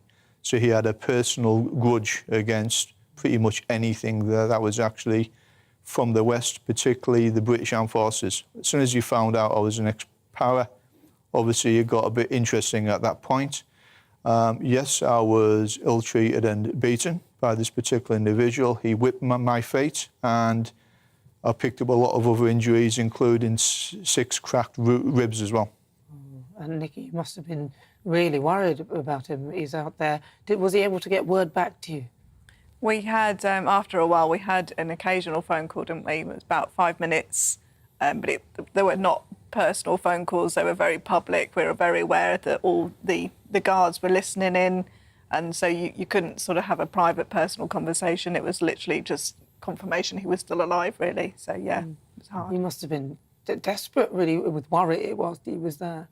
Extremely so, and because we literally couldn't tell very many people at all, so I was having to put my lipstick on and carry on each day without people knowing what was really going on, because we had to keep it private, to keep him safe. So, yeah, it was hard. And how did you eventually get out of there? Well, there was 6 British nationals originally that were taken off the street and 1 American. When we got released, there was only 5 British nationals left, so we all got released at the same time. What happened to the 6th one? He was actually released about a month before us. The other 5, after a lot of hard work by the British Foreign Office and 7 other countries, helped to get us out as well by speaking to the Taliban. Then we were taken to the actual airport, where I personally received my passport back, my watch, and some other personal things. No one else received their passports or anything, which, again, we found was unusual. Mm-hmm. But what I was told by the Foreign Affairs, someone senior from the Taliban, I got my watch and passport back as a sign of respect from one soldier to another, wow. Which I thought that was unusual. I also shook the hand of one of the guys who tortured me, a young guy on the way out, one of the Taliban. And I said, I don't have a problem with him or what he did to me, because he was following orders, and he would have had it done to him if he didn't torture me. And how has that changed your life now, coming back from an ordeal like that? It's given me it was a very challenging, emotional, but a very humbling experience as well. The conditions were obviously not very good, but I saw some very unique acts of kindness and humility by other members of the Taliban. Mm. So my hope is that even though Western governments cannot recognise or do not want to recognise the Taliban at the moment, I think open up a dialogue with the Taliban is very important. And they have to remember there is over 700 British nationals still in country. So I think getting to the table and talking, I always say the pen is mightier than the sword on this occasion. They need to get around the table and secure the other British nationals being released as well. Nikki, how did you feel when he returned at last? It seemed surreal. It was waiting at the airport for them to come through, just with the other families, wives and next of kins. It was surreal. Yeah, it was.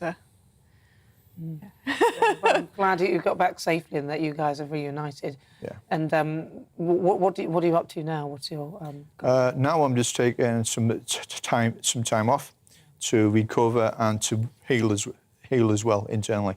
Quite a lot of us have had to go to hospital, get checkups done. Our eyes and our basic health was not good when we got out. So it is going to take a few months to recover.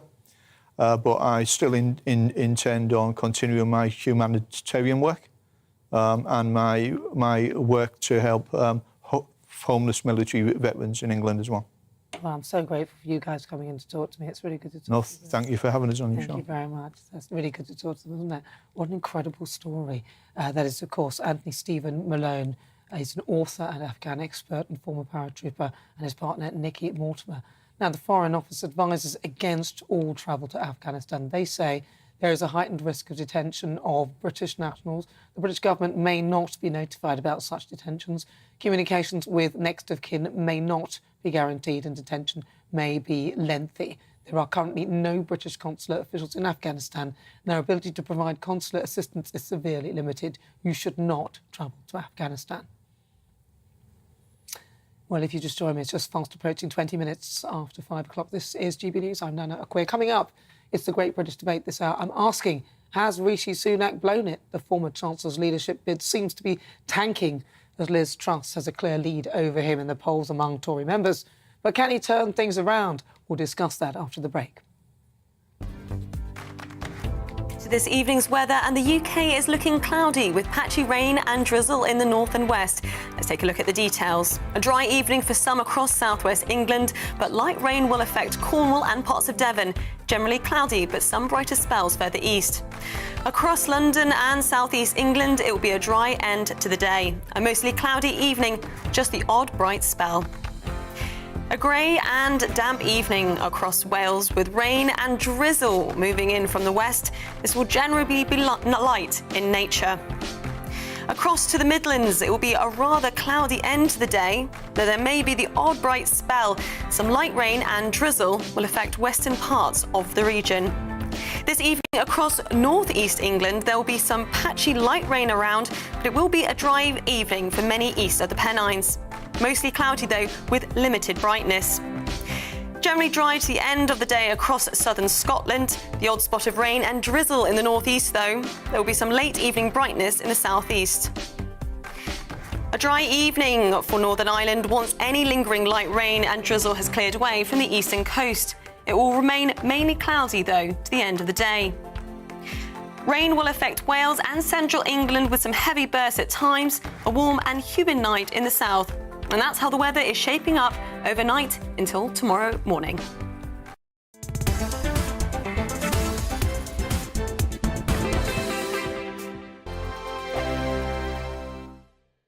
We are GB News. We're right across this great nation. On TV. On radio. On digital. Absolutely everywhere. We don't talk down to you. We embrace all voices with honest and civilised conversation. We are not part of the establishment. We're one of you. And we're only getting started. Join us on GB News, The People's Channel. Britain's news channel.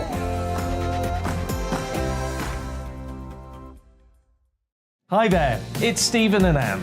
At breakfast from 6 a.m, you'll always be caught up with everything you need to know, the latest headlines, opinions and debates. We'll bring you the good news and the bad, but most of all, we're here for you. Remember, send in your views and let us know what you would like us to talk about. That's because we're your news channel. And every morning at 6 a.m, it's breakfast on GB News. My name's Tom Harwood and join me 9:30 a.m. every weekday for The Briefing, your one-stop shop for everything you need to know about what's going on in politics today. I wonder if this is a deal that might need to be like the biscuits in this factory, twice baked. Is there not an opportunity here to win out against the extremes? Tom Harwood, GB News. What are you going to do about it? Things should have been done differently, and they certainly are being done differently. Don't miss it. The Briefing with me, Tom Harwood, 9:30 Monday to Friday on GB News. Where would you like to go? Just take me to the studio, please, mate. You know where you're going. I've got a show to do. Friday Night Feast on GB News, 7 p.m. And it's like nothing you've ever seen before. We take a different angle on the week's biggest news stories. The viewers and listeners set me some absolutely mad challenges to do. We tried to rehome a rescue dog. And yes, there's some other wacky stuff in there as well. I feel like I could take on the world. Well, that's that. Friday Night Feast with me, Patrick Christie's, every Friday, 7 till 9 p.m. on GB News. Be there.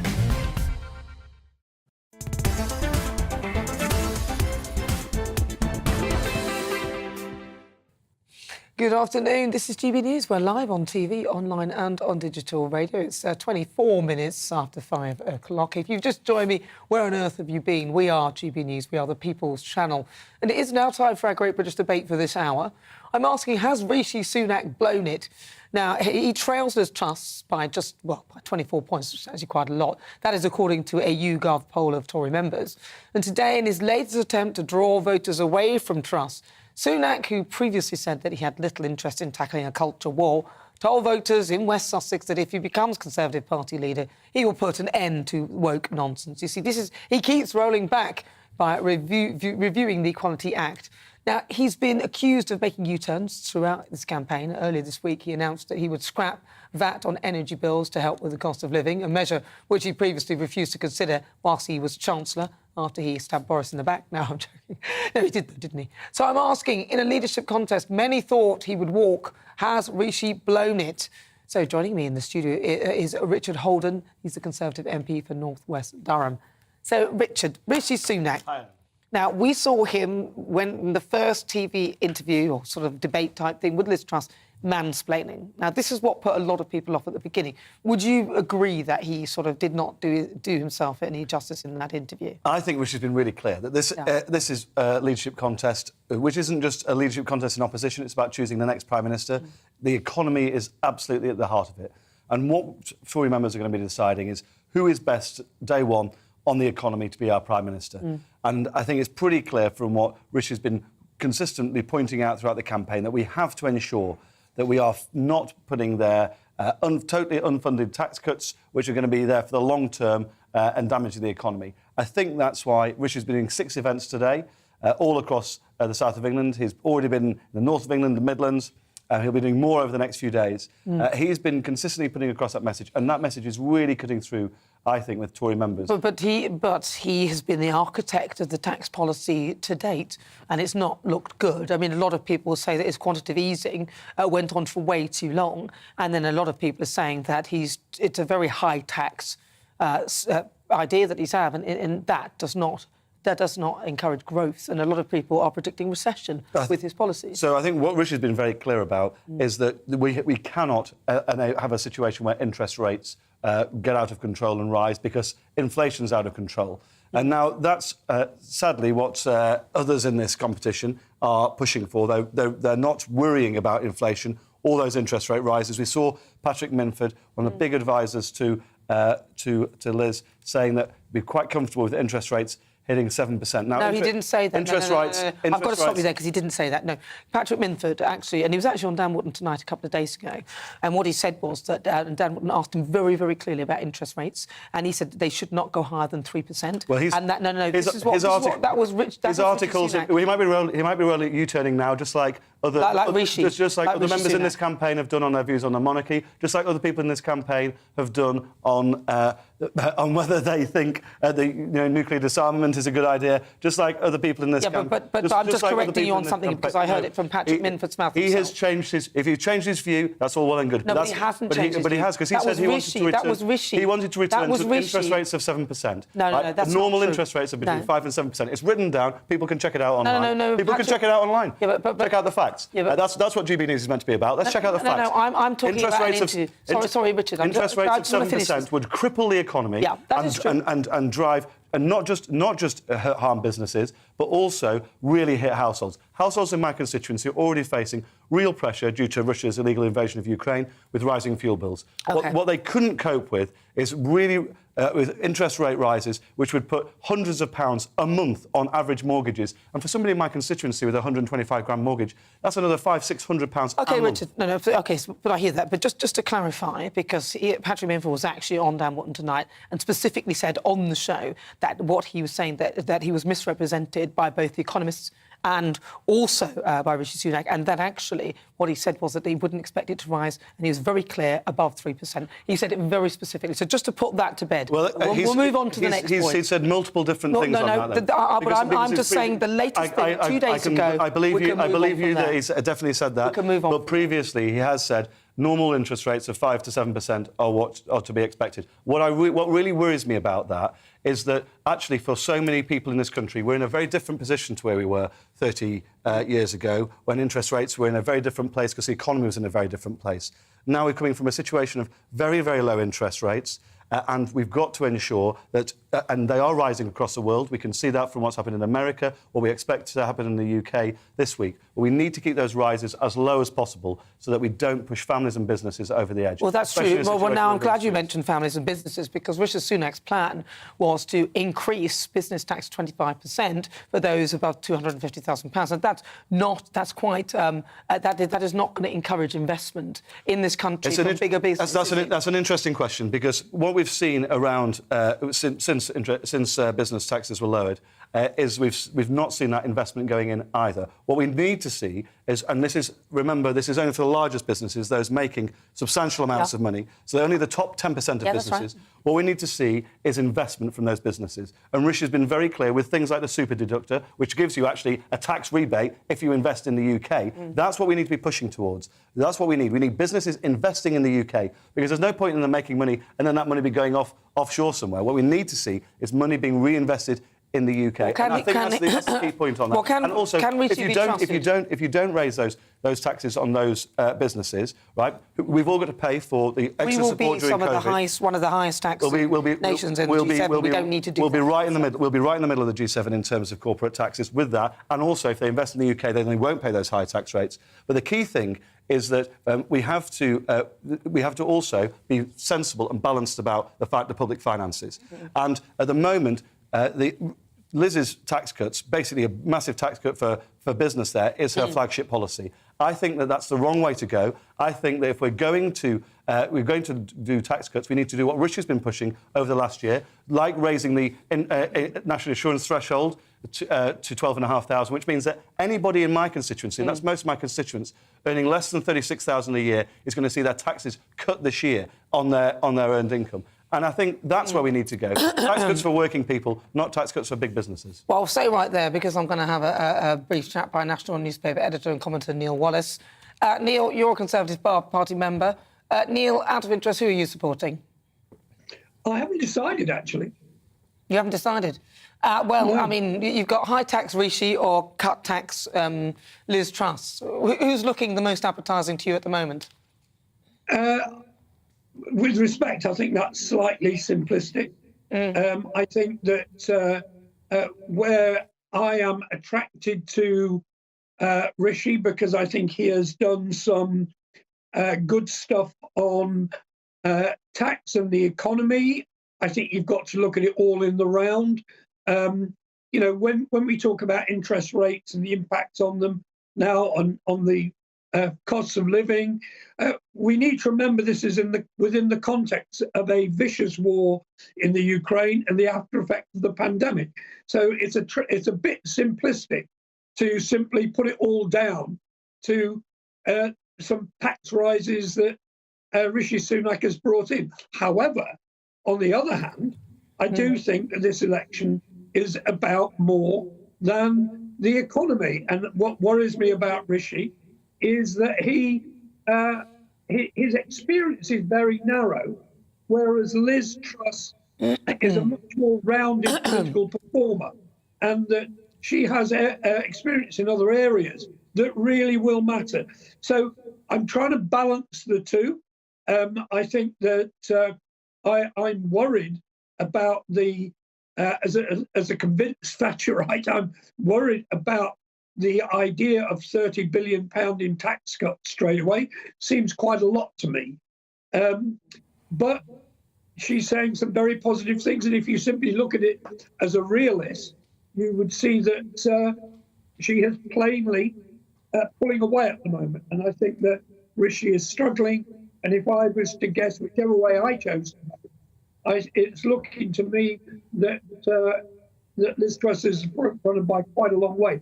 I don't think the lead is what you just quoted, to 24%. That was very early on. A couple of days ago, there was a poll which said something like 11%, but that's still a big gap. Well, I mean, the polls will vary from day to day. Neil Wallace, thank you very much. He's a former national newspaper editor and media commentator. And just to come back to Richard, briefly to you, because you think Rishi Sunak, what about very briefly, you've got about a minute, his agenda on woke? He's focusing on the woke agenda. Do you think that's the right sort of look? No, I think it's a sensible thing for him to do. I think he's got to put that broad policy platform out there. I think Neil's right. You know, the polls have narrowed since the start of this campaign. Liz's lead has been cut substantially. We'll have to see how that goes over the next few days. But Neil's also right that Rishi's got to put out that broad policy platform. He's been pushing some of that stuff today. On day one, he was pushing on how we've got to get those NHS waiting lists down, because actually, for my constituents, if they're sat there waiting for an operation, that also has a big impact on the economy, to be fair. So I think he's got a broad panoply of policies, but what we've got to do now is get out to the country, convince Conservative members, and I think there's still quite a lot of people, a bit like Neil there, undecided about how they're going to go at the moment. Well, it's good luck to him on that one, because I don't think he's going to make it. But well, we shall see, we shall see. I think we will. I think I'm right. Well, Richard Holden MP, thank you so much. No, thank you so much for having me.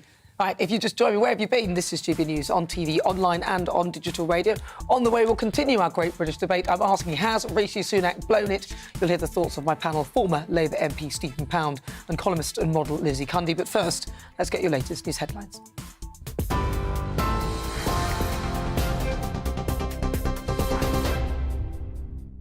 Nana, thank you. Good evening. It's 5:34. I'm Bethany Elsey here to bring you up to date on GB News. A 22-year-old man has been arrested on suspicion of murder following the death of 9-year-old Lilia Valutitier, who was fatally stabbed in Boston on Tuesday. Lincolnshire police say the man was detained following a combination of intelligence and information from the public.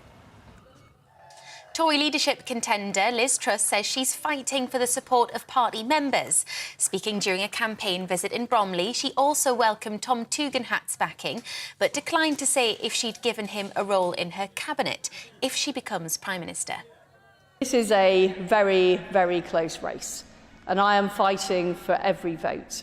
What I will deliver is a growing economy, more opportunity across our country, lower taxes, and unleashing the potential of everybody across the United Kingdom.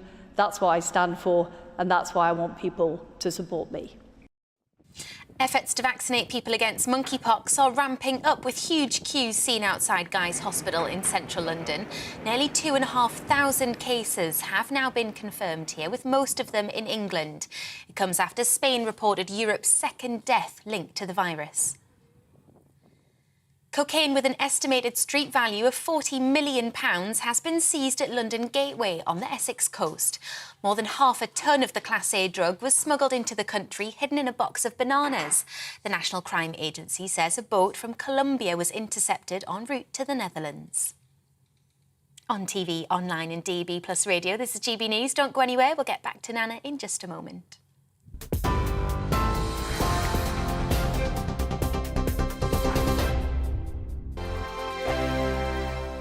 We are GB News. We're right across this great nation. On TV. On radio. On digital. Absolutely everywhere. We don't talk down to you. We embrace all voices with honest and civilised conversation. We are not part of the establishment. We're one of you. People's Channel. Britain's news channel.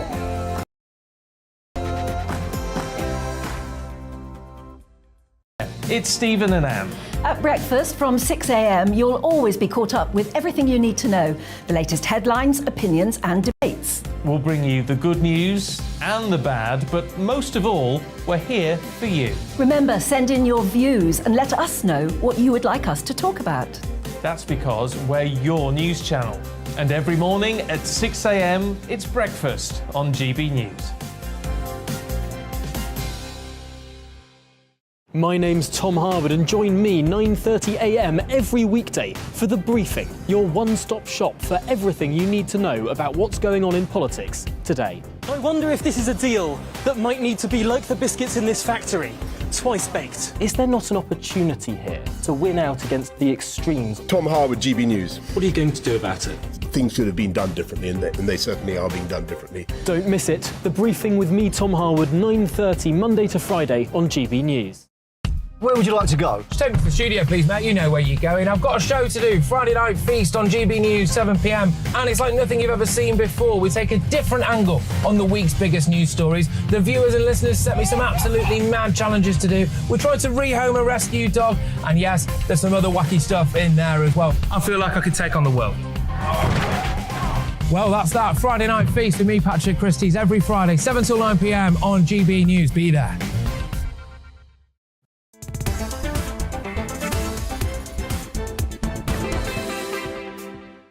It's coming up to 39 minutes after 5 o'clock. This is GB News on TV, online and on digital radio. Remember, you can catch up with everything and stream us live on YouTube. I'm Nana Akua.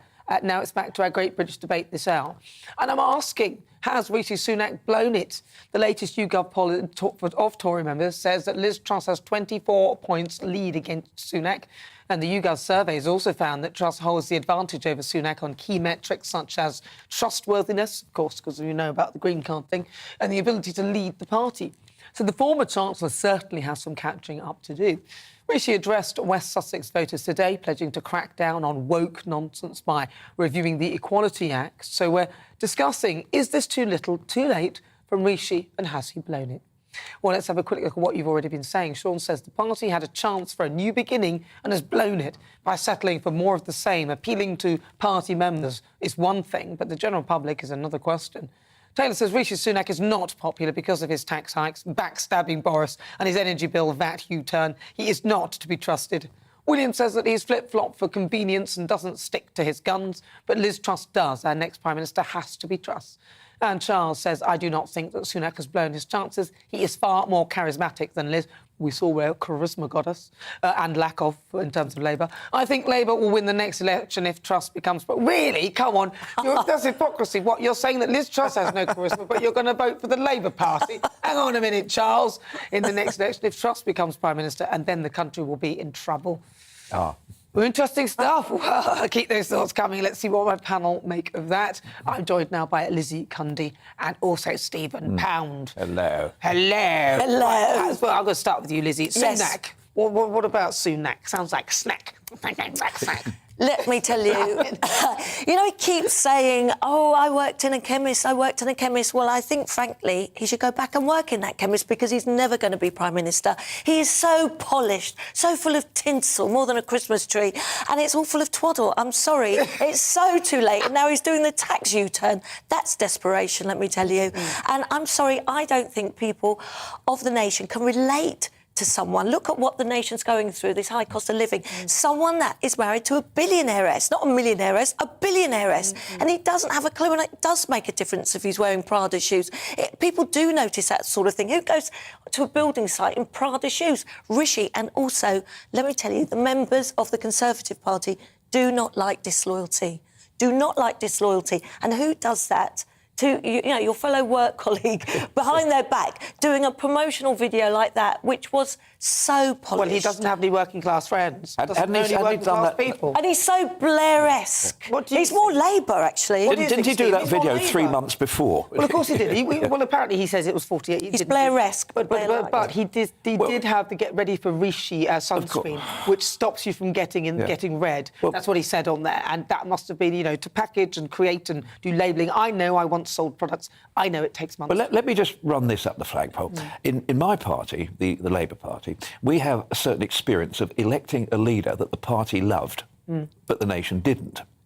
And I think with the situation with Rishi Sunak and Liz Truss, it's a different way around. I think that the party may love Liz, but the country won't. I think you're wrong. I think the country love Liz. I did a poll here for GBNews viewers, and I didn't when we didn't even have the actual list of candidates, and we just had listed 5 people, and immediately Liz Truss. I think she got 6. Well, I think Penny Mordaunt was very impressive. I think Kemi Badenoch is one of the people. No, she was half Penny, and you can't. With all the... But listen. But she said a trans man is a man, and a trans woman they're not. Don't you think that the standout person from this whole awful, ghastly business was Kemi Badenoch? Well, yes, but she'll have a good place in government. I mean, who'd heard of her before? I think she'll have a place. She will have a place in government. You're a leading national journalist, for God's sake. But look, I think Liz has really come on throughout this whole leadership contest. We've seen the real Liz. I actually said on here, I think she was one of the wooden tops. Suddenly, I'm seeing more of a personality, more charisma, and I know that, it's about the policies, but we need a little bit of that X factor, and she's got it, and she does remind me of Margaret Thatcher, actually, the way she talks, and God I think, forbid. I really do think Stephen, she's electable. I think she will win the Conservatives the next election. I think she's got hidden shallows. I really do. What does that mean? Well, she hasn't got hidden depths. I think there's nothing there.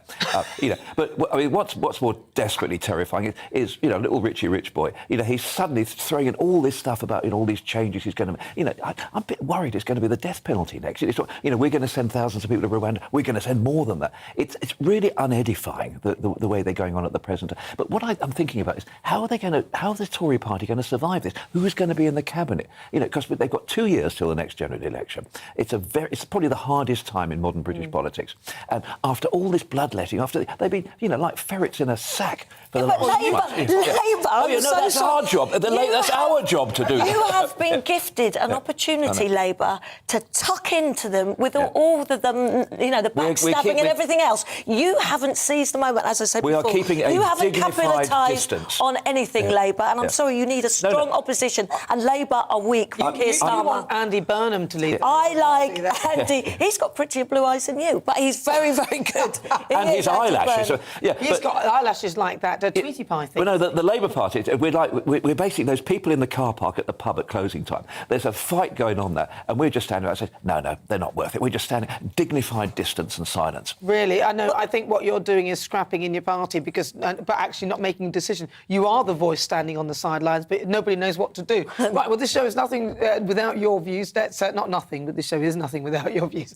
Let's welcome our Great British Voice, your opportunity to be on board and tell us what you think about the topics we're discussing. Where should we go? Should we go to the Garden of England? Should we go to Kent? Oh, I love Kent. Kent's very nice. Let's have a chat with Neil Charlotte. He's there right now. Neil, right, so what do you make of this? I mean, Rishi Sunak, Liz Truss, has Rishi blown it in your view? I don't think he is. I run a food bank down in Gillingham, and I just want someone to get the job done. So ideally for us, I would like someone who's not putting little brown envelopes through your door saying there's a little tax rebate, there's a little bit off your gas and electric, and trying to help us out. It's just almost like bribery. I just want someone to come in and help the actual people, the real people, not, as you say, these billionaires. You've not got no working class friends. We just want a real person, someone who went to a real school, has done some real thing, got some lived experience, and get the country sorted out. We just seem to be every week getting more and more problems, more and more things just bringing us down. And it's getting, from our point of view, we're a small food bank, feeding 13,500 people a month. How many other people are relying on food banks, energy banks, all these different voluntary sector agencies standing in, trying to help people out? This should be the government's job, not the voluntary sector trying to sort this out. Well, isn't Liz Truss a real person? She went to comprehensive. She's not wearing £500 Prada shoes. She's got, what, £4.50 Claire's accessory earrings. Will she do, or is that not quite good enough sort of thing? No, I think, it needs to be a real person. These people coming out wearing these kind of clothes, I think it's embarrassing to the nation. There's people who are literally wearing second-hand shoes. We've got school uniform, people wearing second-hand school uniform. There's people coming out, you can't give that kind of image over. That we need a real person. We need a real person who understands the people. A lot of the people in this country live in poverty. They're not millionaires. So we need someone the real people can identify with, not the millionaires, not the billionaires, to me. Well, listen, Neil, I think we all second that view. Neil Charlotte, always a pleasure to talk to you. Here's our Great British Voice this afternoon. Thank you.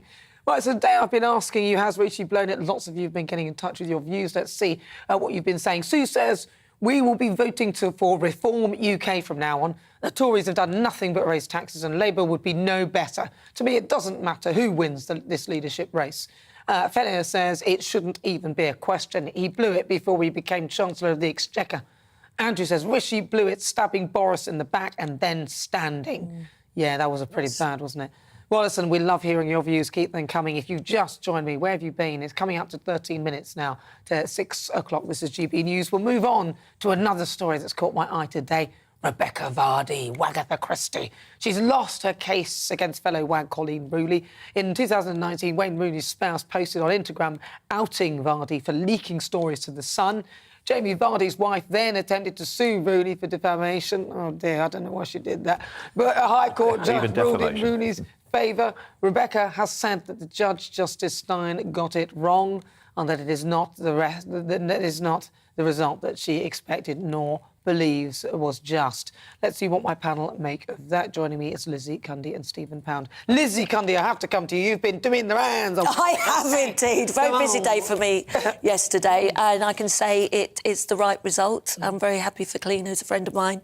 And this should have never have gone to court, but Rebecca was determined to have her day in court, and it hasn't gone her way. But when you go to court, it's not like gossip in the players' lounge and hearsay. You need your facts. And sadly, she didn't have her evidence and facts. It was on a phone that went over into the deep North Sea, and all the evidence didn't make sense. And also, where Colleen was very clever, she looked at the background. She painted a picture of the girl who had sold stories, sadly, on Peter Andre, which got splashed all over the Red Tops, yes, and also on other fellow footballers, that her own husband played football with.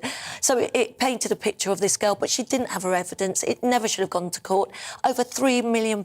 What a waste of money. Well, Wayne Rooley's, they've got a reported fortune of about 93 million or something like that. But anything. But Colleen did actually say at one point, let's stop this now. She tried to stop it. Let's give the money to charity. She tried many times before it went to court to try, and she even warned Rebecca to stop it before she put that Instagram post out. Well, so she gave her many... Roy Hodgson tried to keep them separate, didn't he? But isn't it interesting, that statement from Rebecca Vardy, it's not the result I would... reminds me of the Emperor Hirohito in 1945 when Japan surrendered. He said, the course of the war has not necessarily gone in the direction that I would have chosen.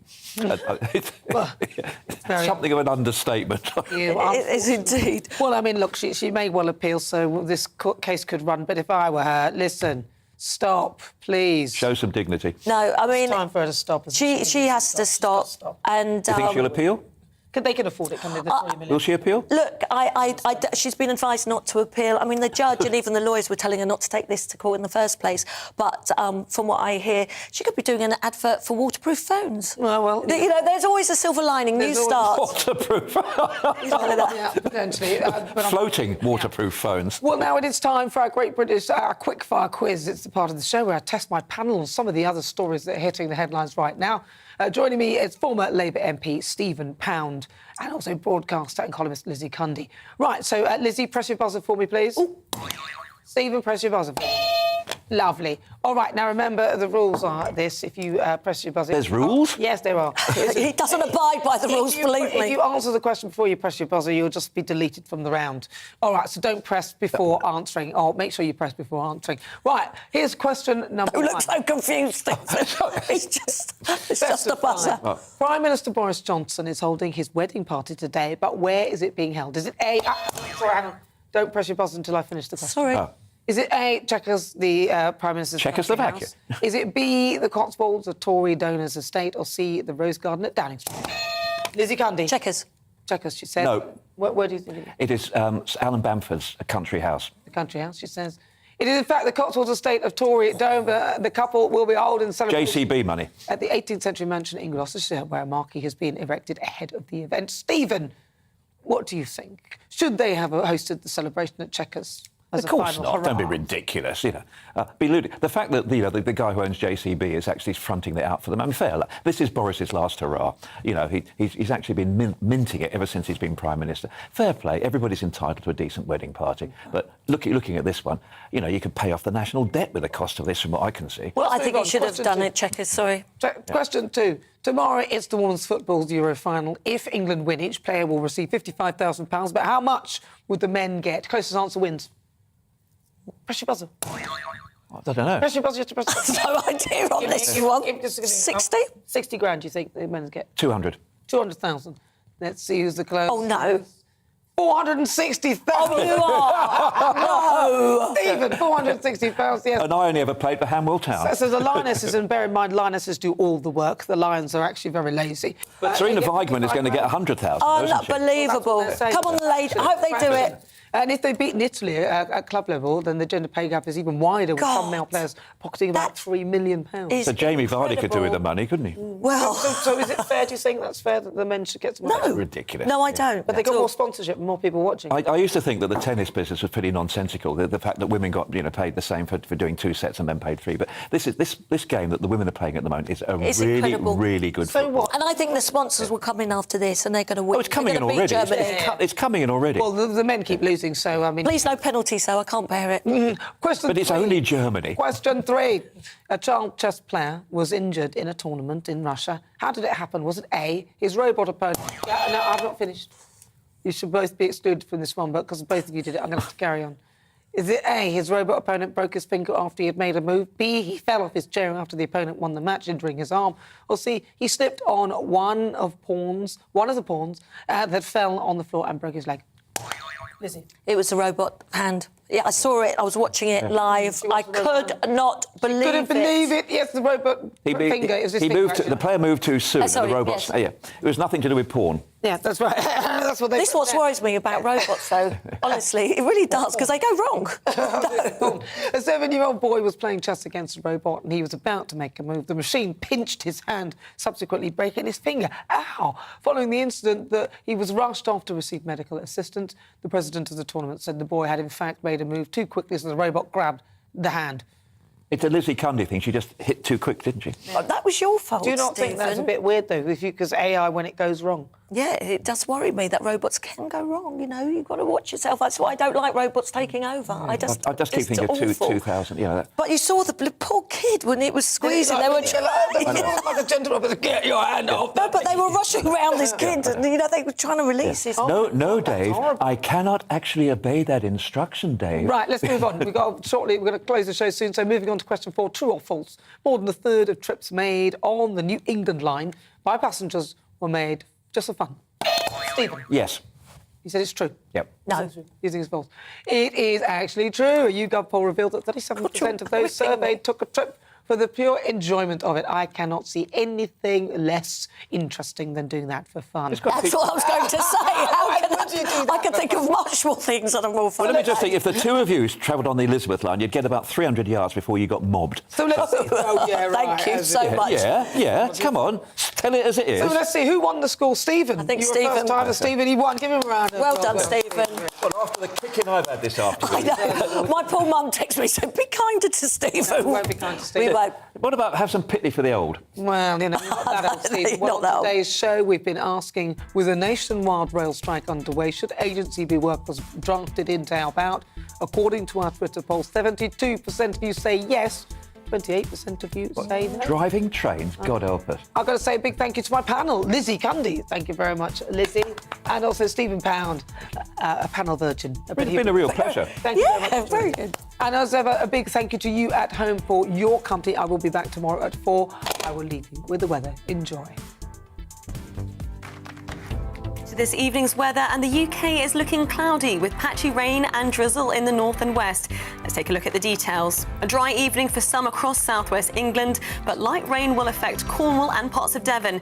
Generally cloudy, but some brighter spells further east. Across London and southeast England, it will be a dry end to the day. A mostly cloudy evening, just the odd bright spell. A grey and damp evening across Wales with rain and drizzle moving in from the west. This will generally be light in nature.